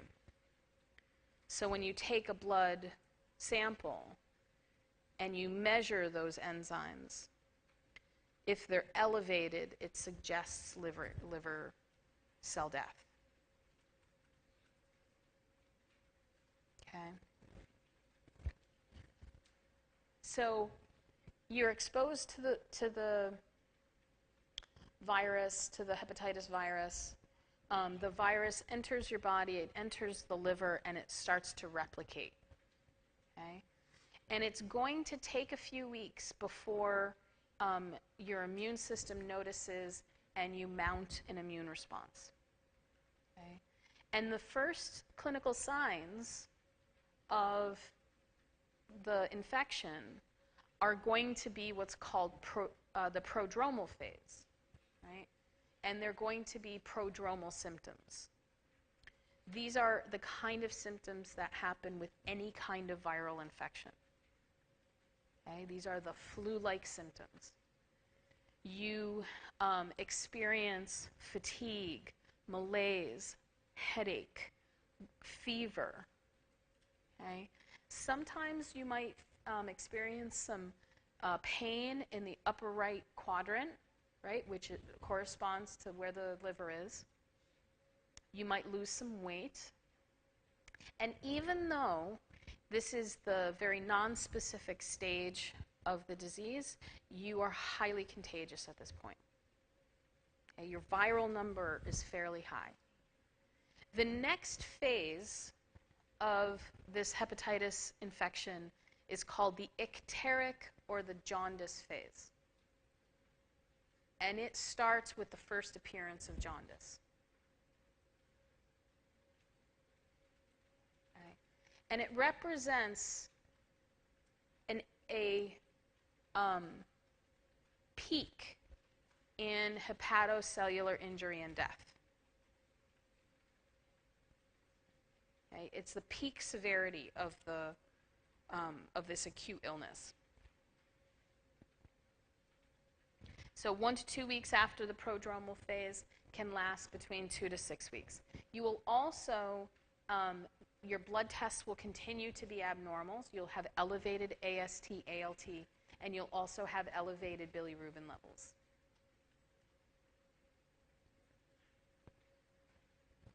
Recovery from the jaundice phase, you either move into a full recovery or a chronic phase.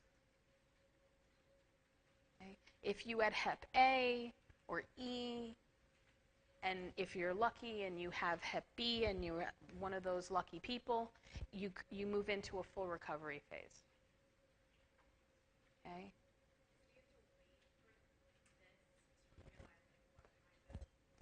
No, what they'll do is they'll do a serology analysis. So they'll take blood and they'll look for antibodies against each of the viruses. And if you show positive to anti-Hep B or anti-Hep A or whatever, then that's the diagnosis. Yeah. Yep.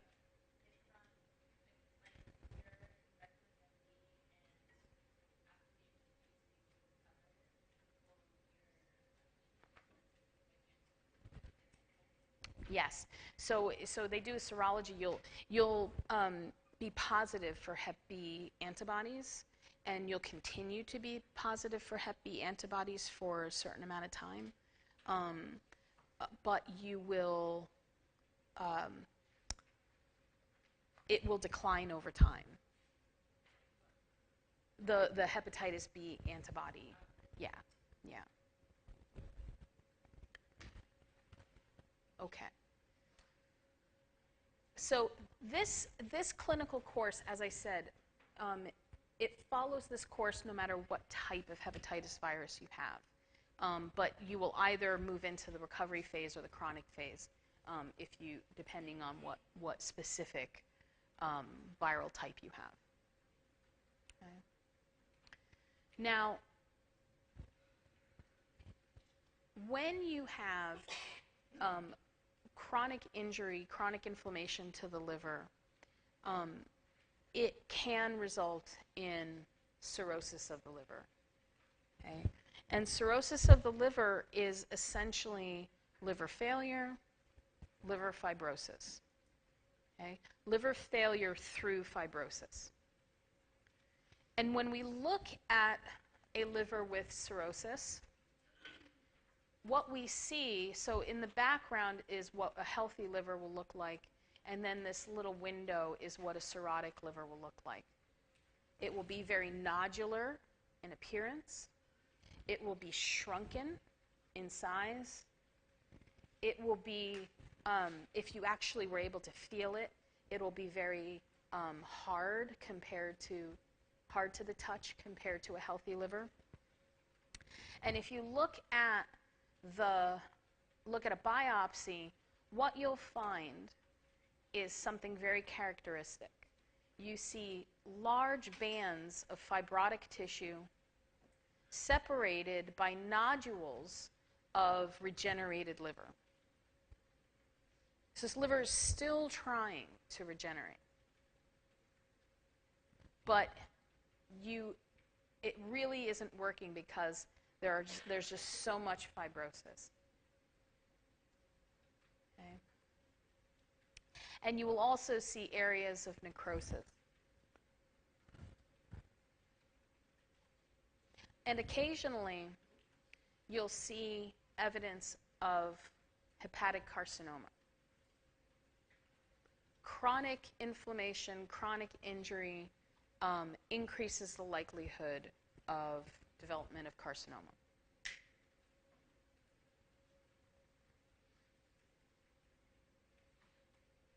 So these are some other pictures. This top one is a cirrhotic liver with micronodules. The bottom one is a cirrhotic liver with macronodules. Okay. That liver in panel B could also potentially have some carcinoma with the darkened areas. So cirrhosis is an irreversible inflammatory disease that disrupts structure and function. There's a couple of different types of cirrhosis. The two that we are going to focus on is alcoholic cirrhosis, which is caused by alcoholism and alcoholic hepatitis. And there's something called post-necrotic cirrhosis, which is caused by viral hepatitis, B, C, and D. So cirrhosis is a form of chronic liver failure. It's something that develops over many, many years. And it really can take between 5 to 10 years for someone with cirrhosis for it to lead to their death. Okay? So it tends to be a very slow progression.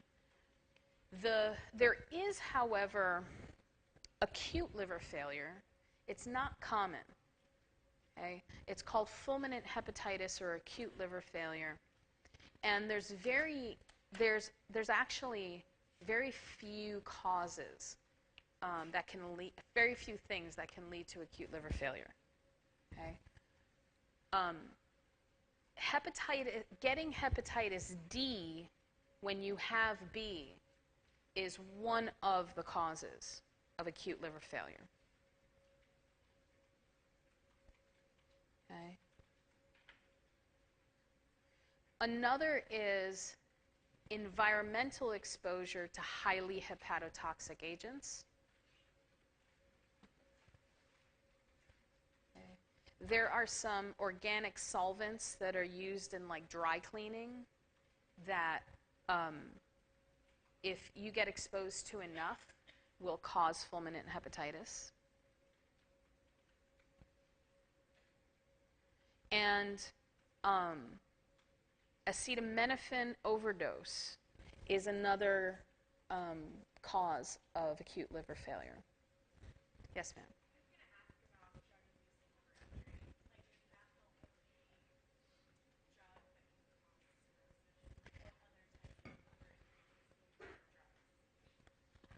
There's not a lot of drugs that can cause acute liver damage.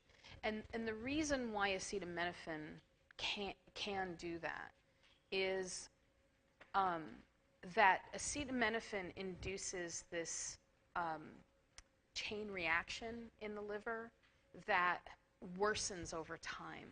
So when acetaminophen gets broken down, it produces products that both damage the liver and slow down the rate of acetaminophen metabolism. So it's this self-perpetuating injury, and it's very difficult to interrupt that process. So it's not that there aren't other drugs. It's just if you look epidemiologically what people are exposed to, right? Not many people are going to be exposed to the organic solvents and the dry cleaners, whatever. But acetaminophen is an over-the-counter drug. So if you look at all causes of acute liver failure, about half of that is acetaminophen overdose. Yeah. And about half of those acetaminophen overdoses are unintentional. Yeah. Yes, ma'am.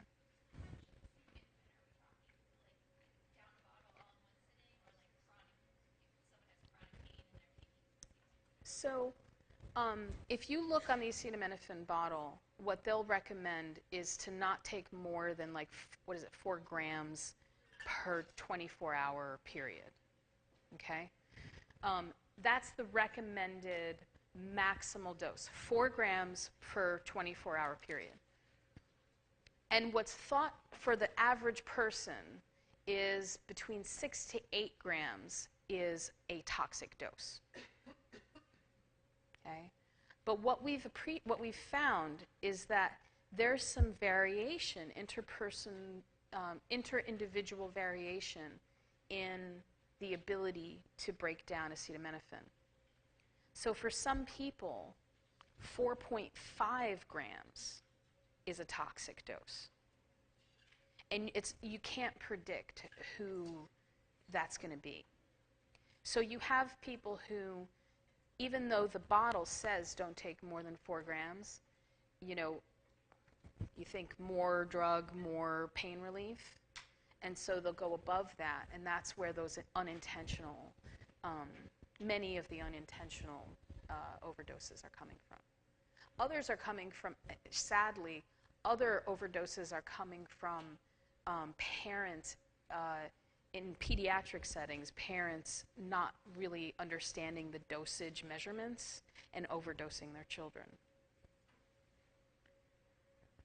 Yeah. And that's undergone a lot of changes in terms of the labeling on the acetaminophen bottles for children. It used to be that the infant acetaminophen was actually more concentrated than the older child. And they've changed that because that was one of the sources of inadvertent overdosing. Okay. All good? Any questions? Okay. So let's take a 10-minute break. Okay. Let's come back at 3:50.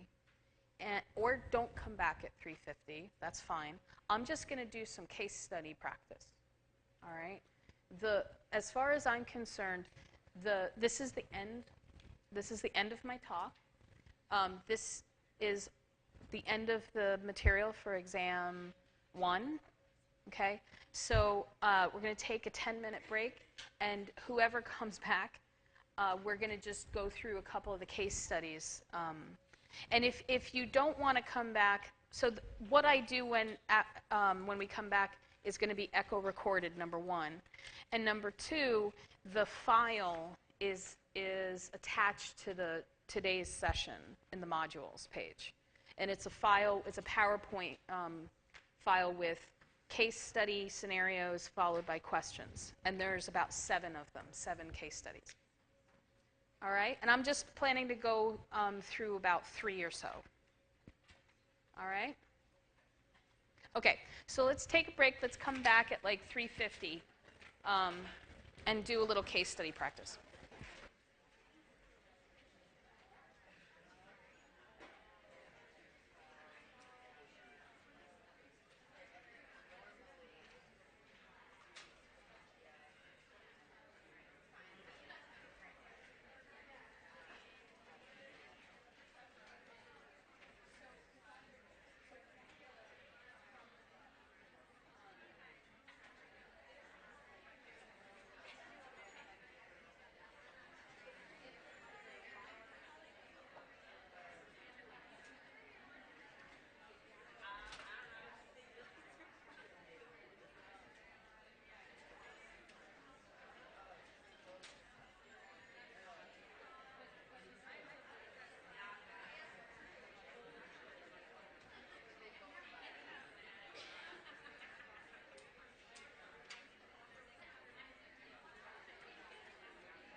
All right, so why don't we go through some of these.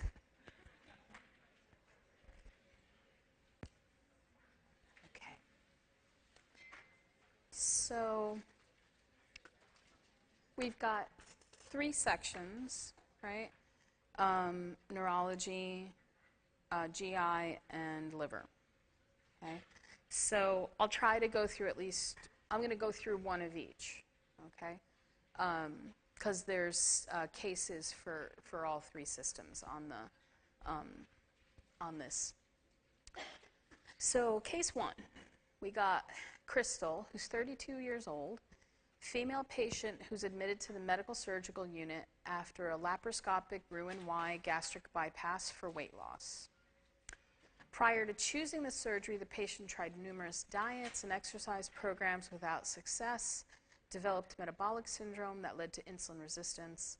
The patient's parents both had complications related to morbid obesity and diabetes, so the patient wanted to have a successful long-term weight loss and decrease the risk factors for developing diabetes.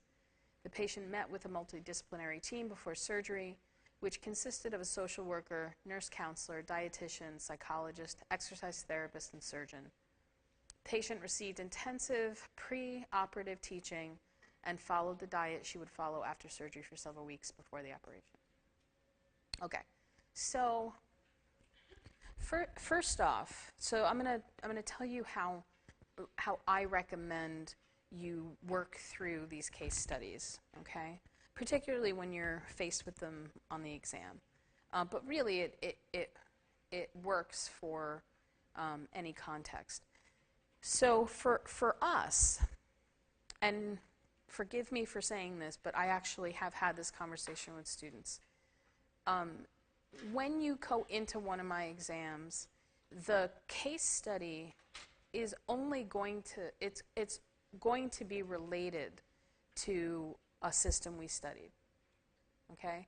I'm not going to ask about something weird that we didn't study, okay?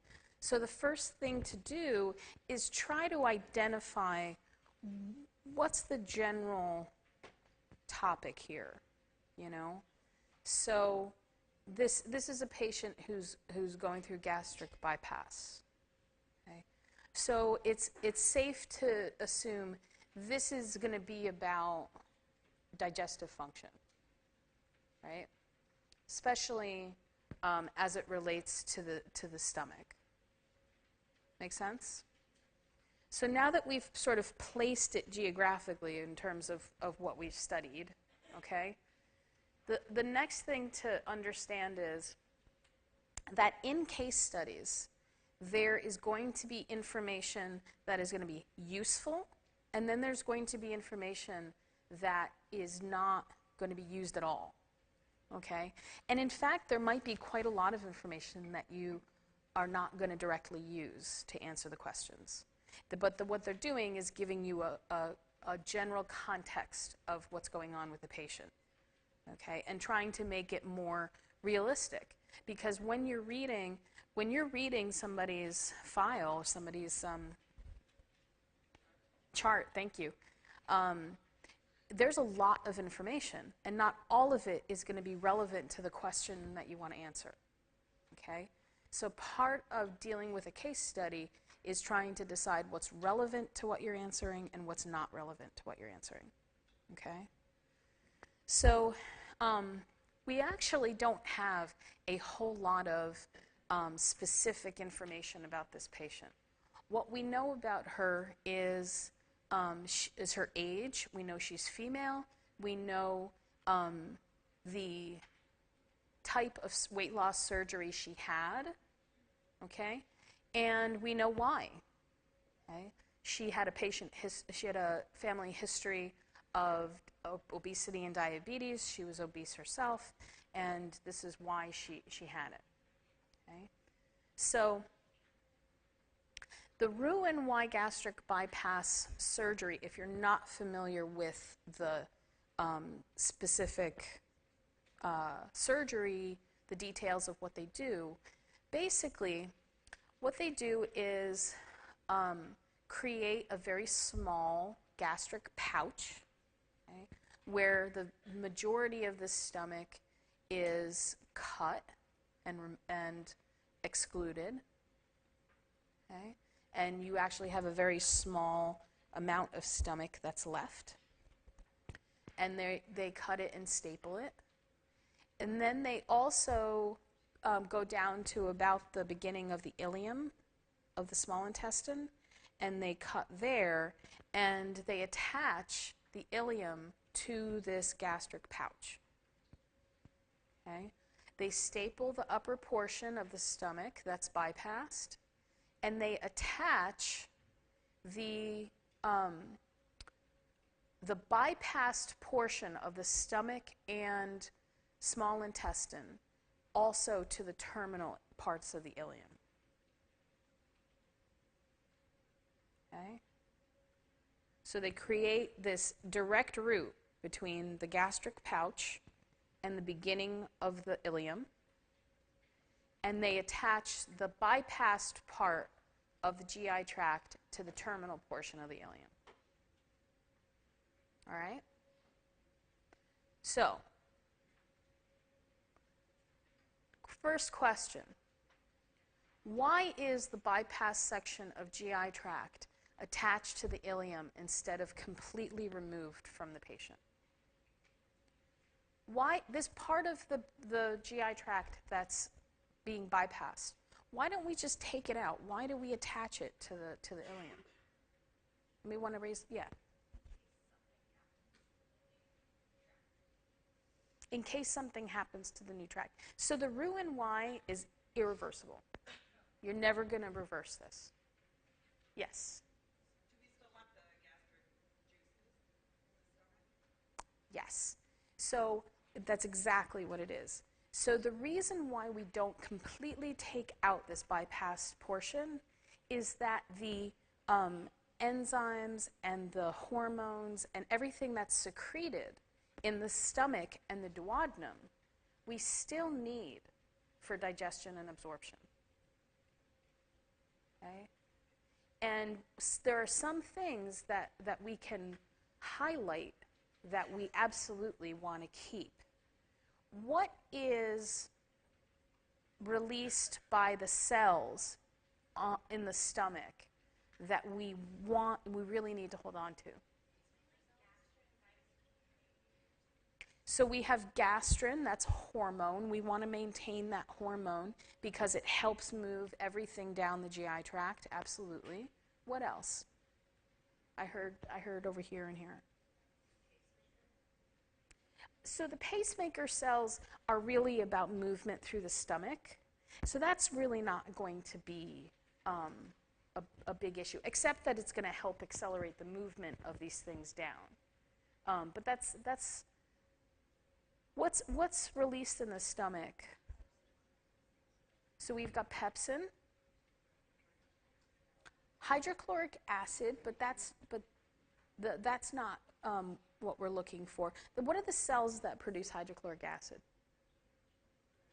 Parietal. What else do they produce? No, not CCK. Parietal cells produce hydrochloric acid and, no, not histamine. I'll give you a hint. It involves a vitamin. Intrinsic factor. Okay? Yeah, that's really important, right? We need that intrinsic factor. Okay?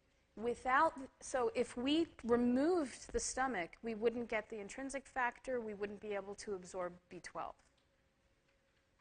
But because we keep it, the intrinsic factor gets released in the terminal ileum, which is actually where B12 gets absorbed. Okay?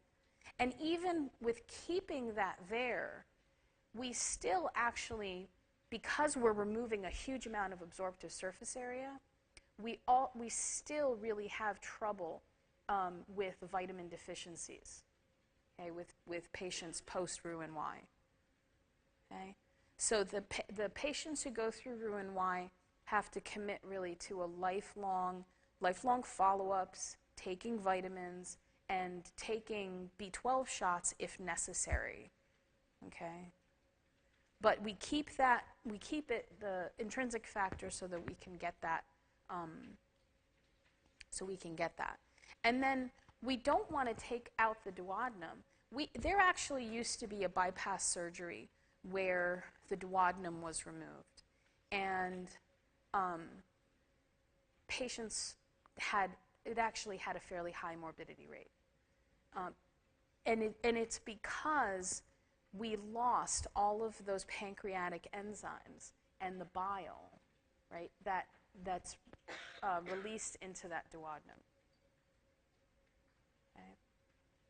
So everything we need really to digest our food, especially fat, is going to be released at the duodenum and will eventually get to the ileum. Okay. Okay. So that's why we keep it attached.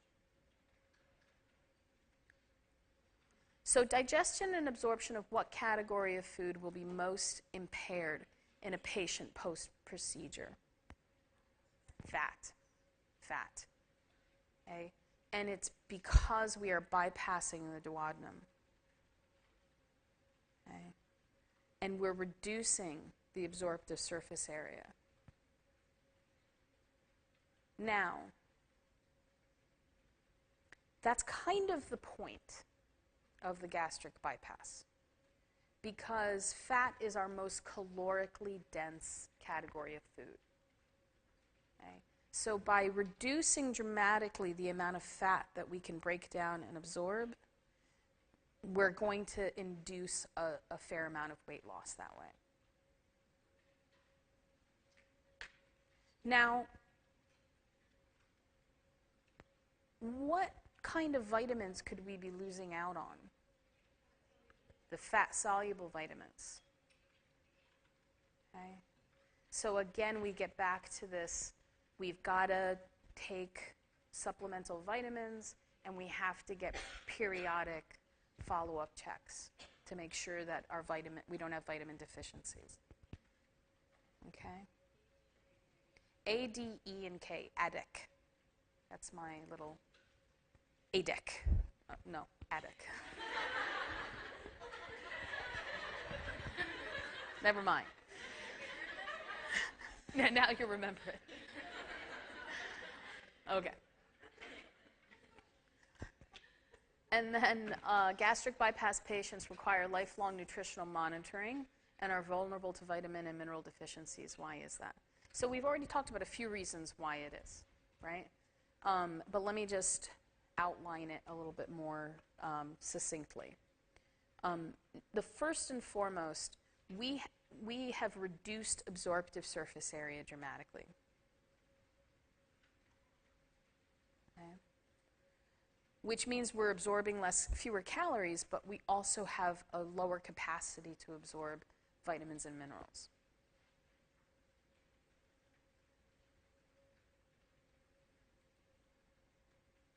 And the other part to it is reduced fat digestion, which creates potential loss of fat-soluble vitamins.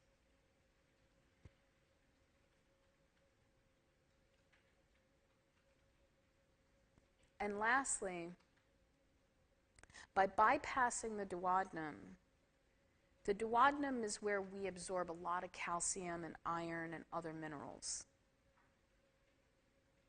Okay. So we're really reliant on the ileum to make up for that. And that can be challenging.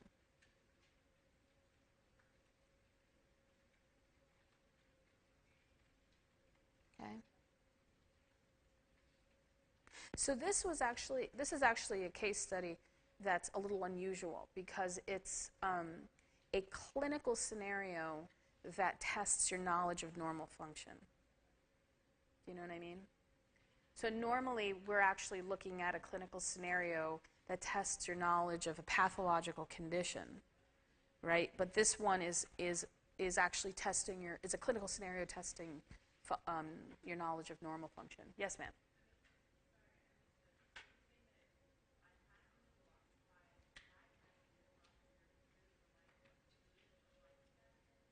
So the duodenum, we absorb calcium, iron, and many of these minerals. Okay, because food doesn't go through the duodenum, we're relying on the ileum to absorb all of that calcium and iron and those minerals, and it's that can be challenging to actually meet the mark. Okay. All right. So, I'm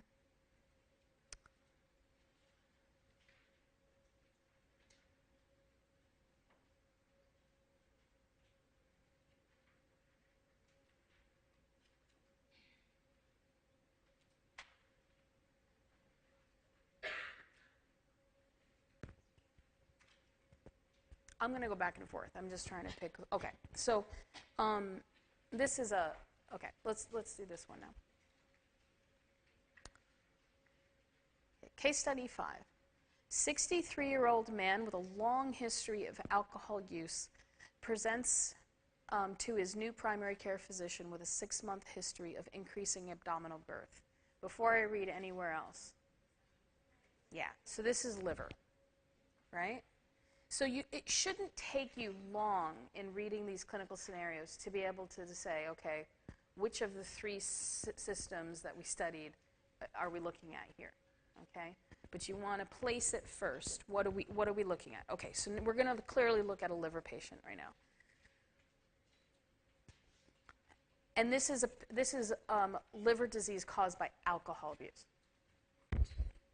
So he also has noted easy bruisability and worsening fatigue.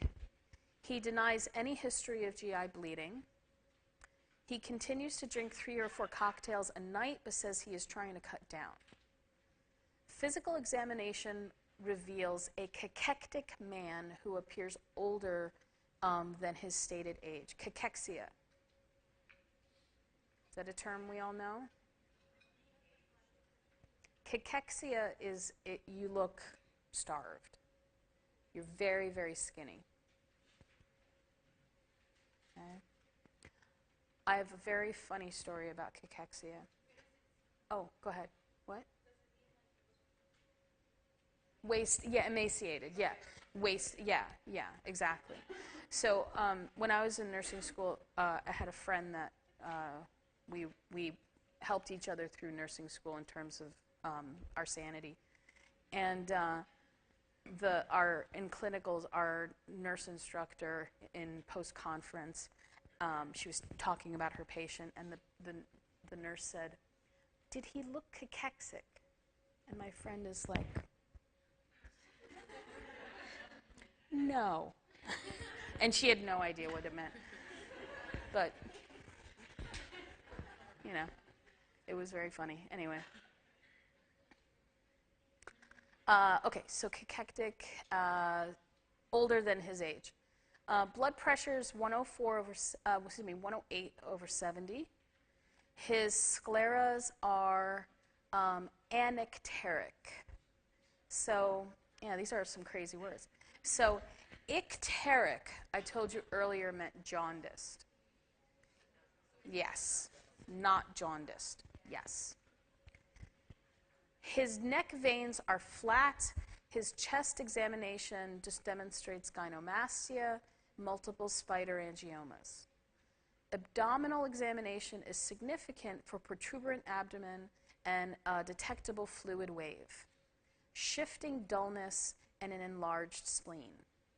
The liver edge is difficult to appreciate. He has trace pitting pedal edema. Where's the pedal edema? Feet, yes. Laboratory evaluation shows anemia, mild thrombocytopenia, and an elevated prothrombin time. Abdominal ultrasonogram confirms a shrunken, heterogeneous liver consistent with cirrhosis, significant ascites, and splenomegaly. Okay? So this patient, that's okay. So this patient has fairly advanced liver disease, okay, caused by alcoholism. Okay. So now at this point, before you have a question, really all you can do is just kind of identify what topic you have.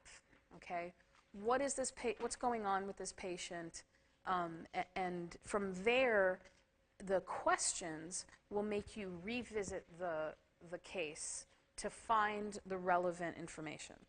Okay, so describe possible mechanisms for alcohol-induced cirrhosis. So that's an awkward question, but basically it means, how does alcohol lead to cirrhosis? Yes, yes. So ethanol is metabolized by the liver. It produces acetaldehyde, and acetaldehyde is highly hepatotoxic. Okay? And since this patient is habitually and chronically binging on alcohol, his liver doesn't have a chance to recover. Okay? And when people report their drinking, you can multiply it by like 2 or 3, right, to get the actual number. So that's the main, yeah.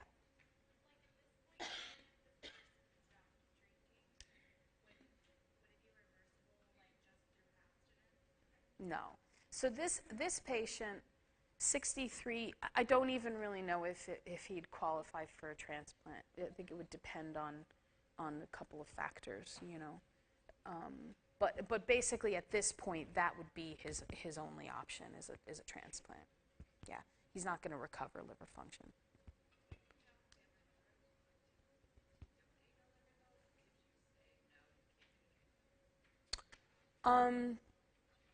I don't know the answer to that.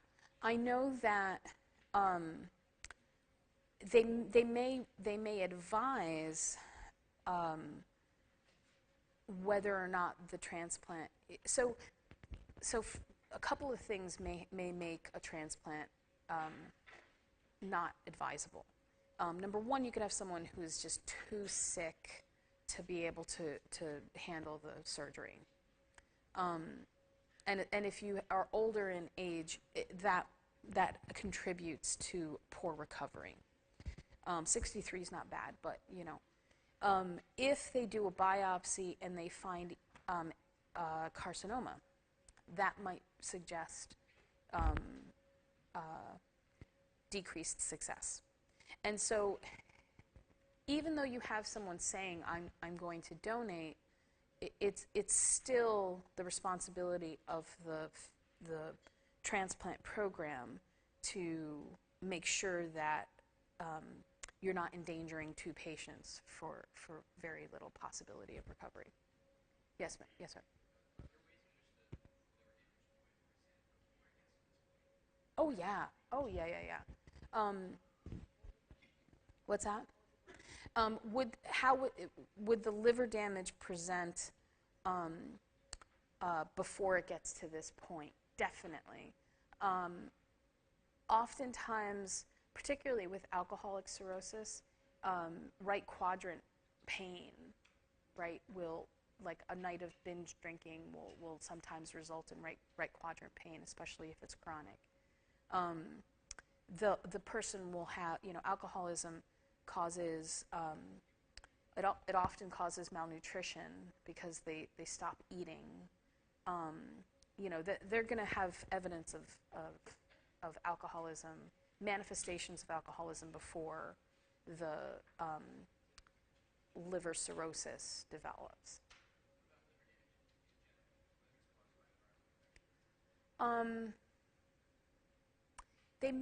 You may see some easy bruising, some jaundice, things like that, that you would still be at the reversible stage, you know.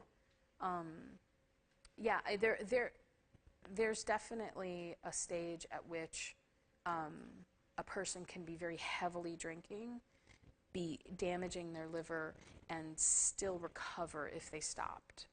There's definitely a window for that. Yeah. Okay. Okay. So what's the mechanism for portal hypertension? So how does portal hypertension develop? And how does it affect ascites formation? So, and these are kind of general questions, but portal hypertension,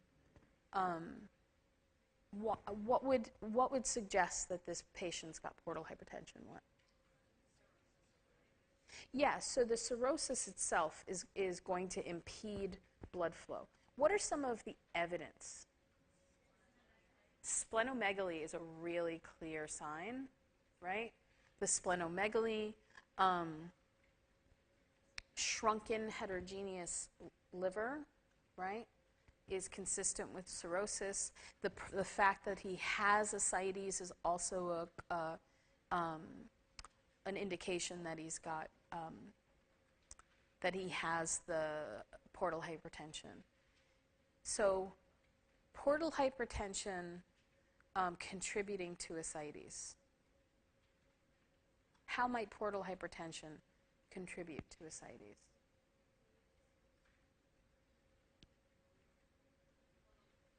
Yes, ma'am.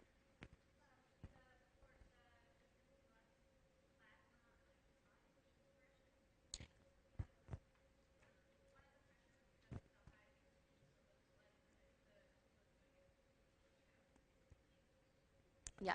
So the portal hypertension increases capillary blood pressure in the abdomen, okay, which is going to, as you mentioned, contribute to a pushing pressure, encouraging fluid movement into the third space.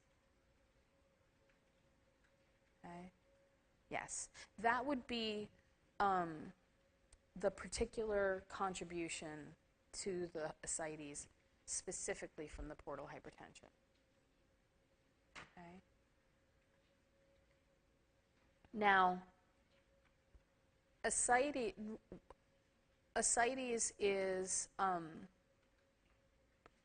most directly related to what change? The low albumin. Okay? The development of ascites is most related to the drop in albumin. Okay? When albumin drops, you can't keep your fluid in your blood vessels. Okay? So it leaks into the peritoneal cavity, and what's his blood pressure look like? It's pretty low. Okay? And again, that's because he can't keep the fluid in his intravascular space. So his kidneys look at that pressure and say, we need more blood volume. So you retain water and sodium, and all of that ends up in that belly, okay, and in the interstitial space. Yes, ma'am?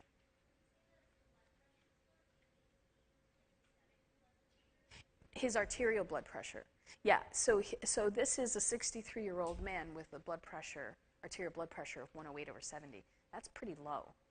Yeah, and it's because his plasma volume is low. Okay. Yes. Yeah, the liver synthesizes albumin. So as liver function goes down, it just stops doing that.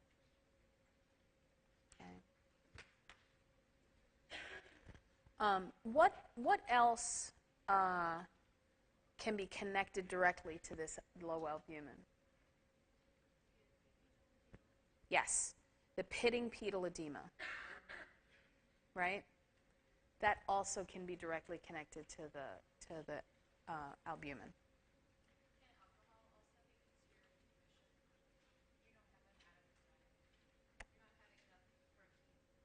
That's a good point.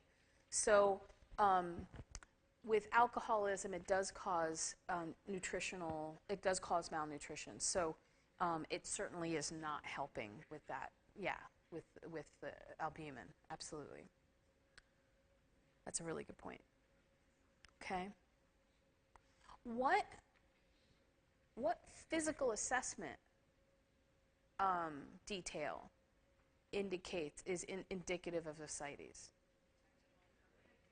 Detectable fluid wave, right? Absolutely. Thank you. Very good. Oops. Okay, so then he has significant hematological abnormalities. What might explain them?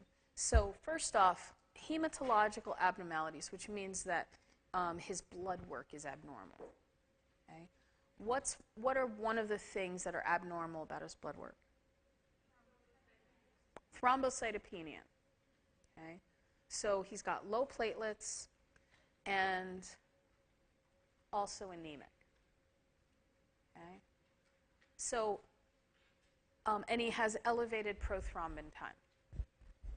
So first off, elevated prothrombin time means that he easily bleeds. What's causing that? Liver's not making clotting factors. Okay? So he easily bleeds. And the anemia and thrombocytopenia, there's two things. Okay? First off, the splenomegaly, right? The spleen is holding on to blood, and it is sequestering red blood cells, it's sequestering platelets, so that when you take a blood sample, they appear low. Okay? And on top of that, which would not be something that I would expect you to know just based on what we discuss in class, but alcoholism also suppresses bone marrow function. So he's going to be anemic because of the alcoholism as well. Okay.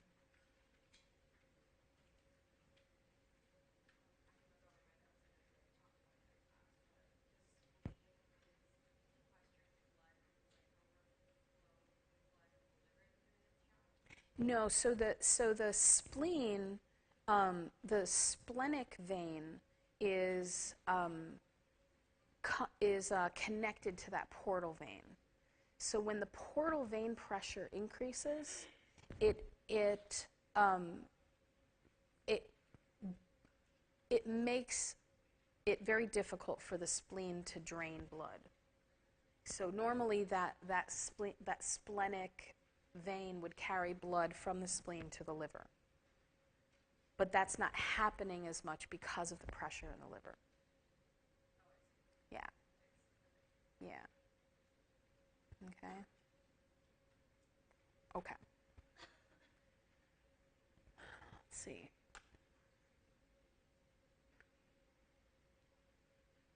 What other piece of information suggests the clotting factor,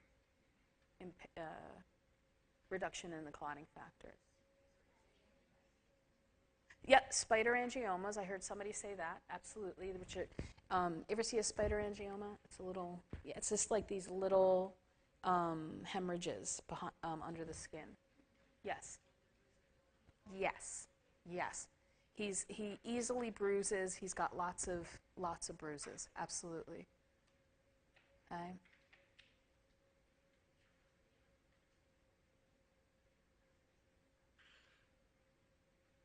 Okay. Any questions or confusion about? Yeah, please.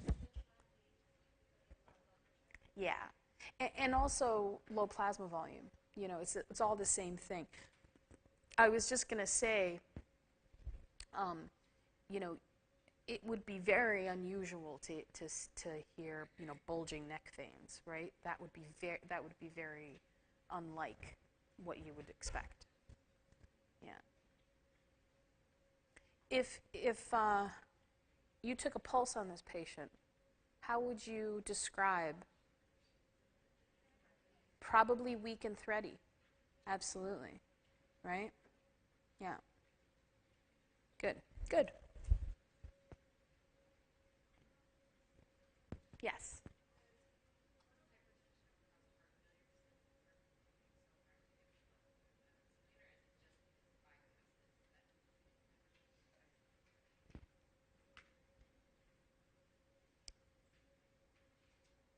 You said liver failure causes heart failure?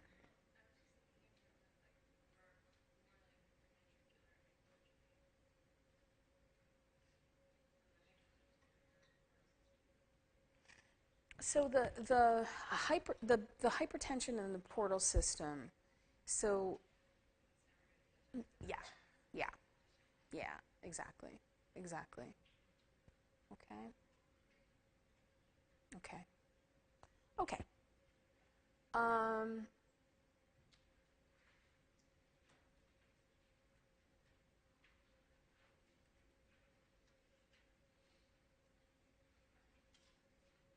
okay.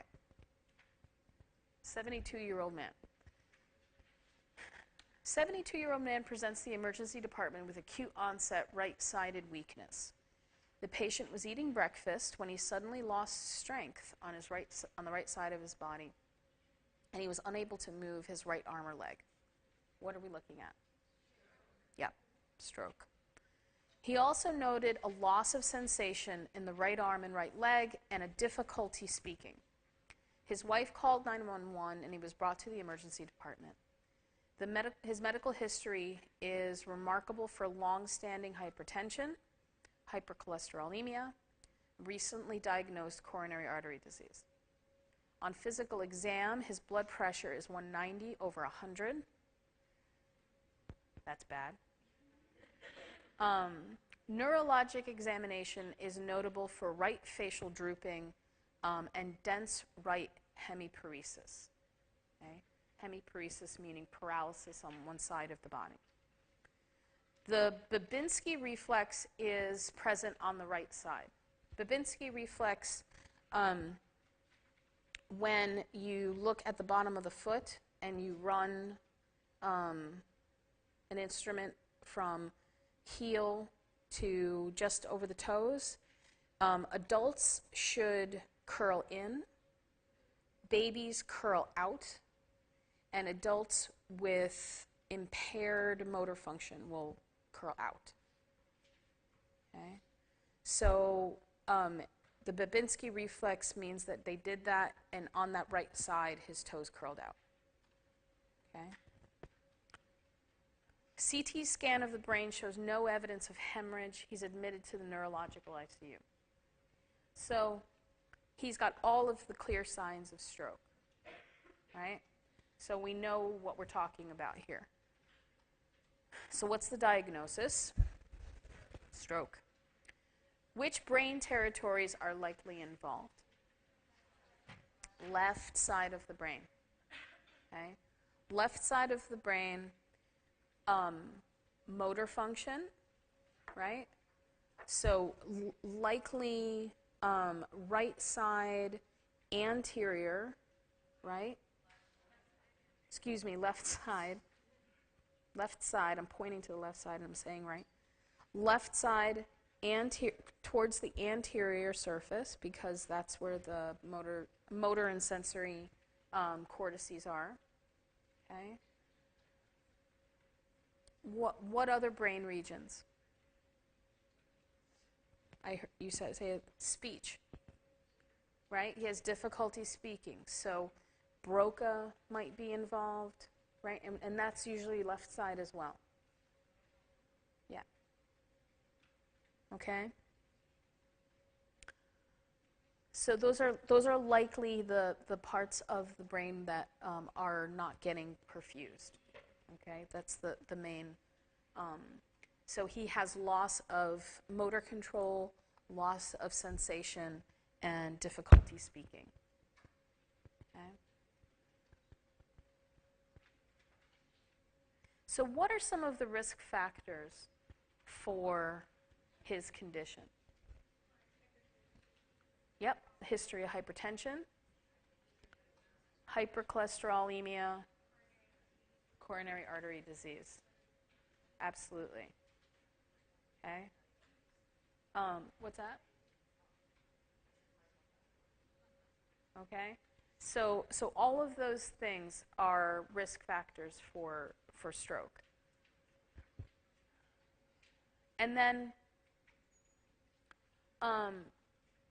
likely mechanism or disease subtype for this patient's diagnosis. So we know he's got stroke, but what kind of stroke?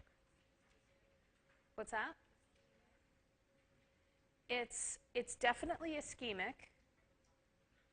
Is it hemorrhagic? No, because the CT scan shows no hemorrhage. Okay? Thrombotic. Okay? So it could be, so he's got focal involvement, right? Which means that it suggests that it's either embolic or thrombotic. What leads you to determine that it's thrombotic?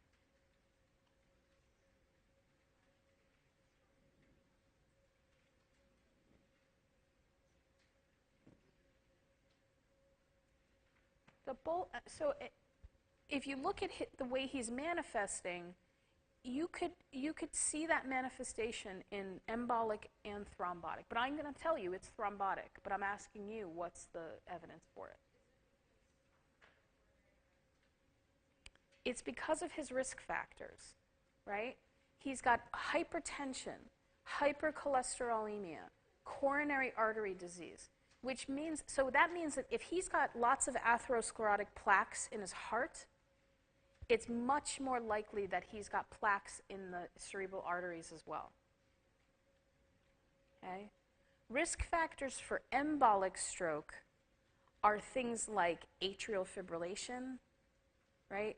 Valve abnormalities, things that cause clots to form on the left side of the heart. Increased risk for embolic stroke. Yeah, so you mean for the embolic? It's atrial fibrillation, valve abnormalities, anything that increases the risk of clot formation on the left side of the heart. Yeah. Okay? Yeah.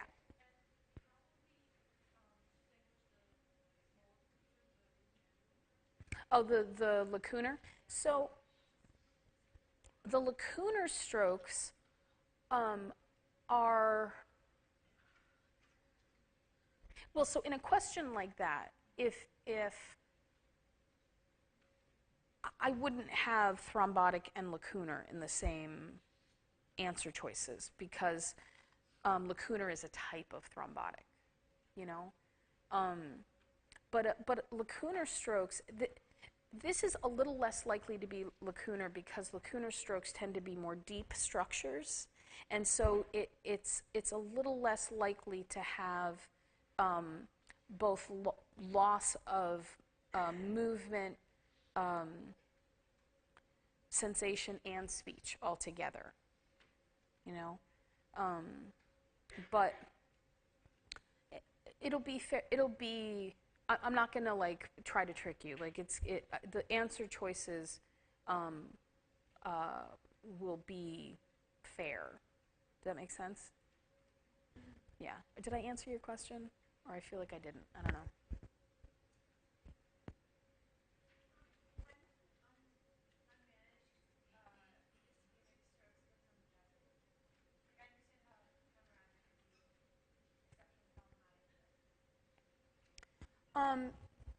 A stroke like this isn't necessarily going to be,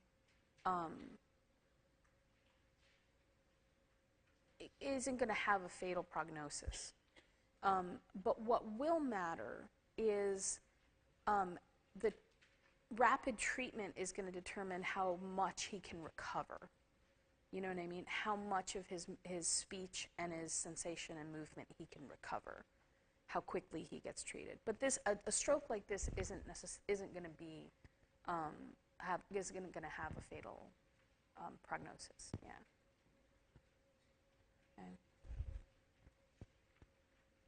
Okay.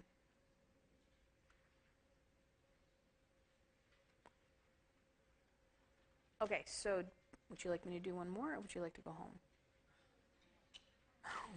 I'm seeing this, and I'm seeing this. Okay. Okay, one more. Okay.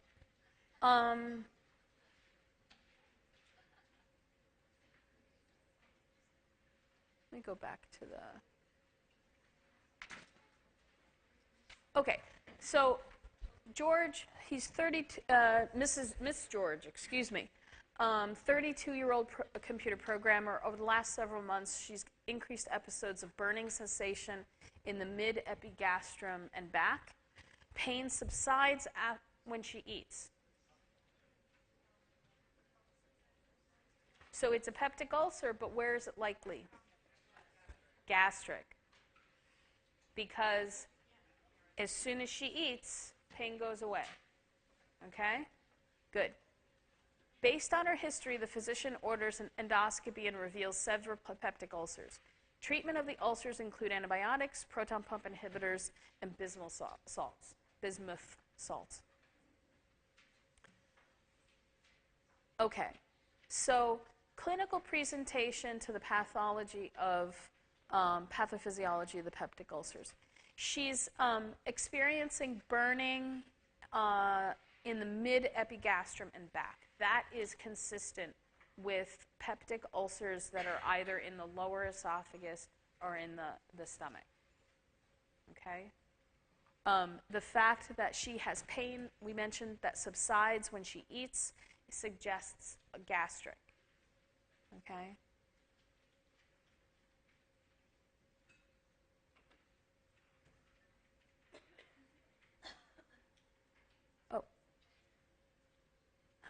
Miss George asks why eating decreases her pain. How should the nurse respond? Why does eating reduce her pain? What is the food doing? Neutralizes the acid. Yes. So the food neutralizes the acid and decreases the acid's ability to irritate the ulcer. Okay? Good. And the nurse could go on to say that your pain will come back once the food leaves the stomach. Okay? So what's the rationale for the pharmacologic treatment? So the doctor wants to put her on antibiotics. Why antibiotics? Kill the H. pylori. Proton pump inhibitors. Reduce acid production. Okay? Bismuth salts. Neutralizes the acid, right? That's like, the bismuth salts are similar to like those chalky antacids. Right? Yeah. Yeah. Like Tums, yes. It tastes terrible, neutralizes the acid. Okay? So, two of these are aimed at the acid. One is neutralizing what's there. One is reducing what is going to be produced.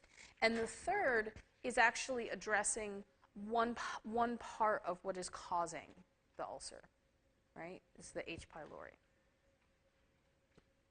Okay. What other recommendations would the doctor maybe give her? Diet management, absolutely. Sit up after eating. Yes. Kiss pineapple goodbye for the rest of your life. Okay? Yeah, things like that. All right? Okay. Good luck studying, guys. See you Friday, maybe.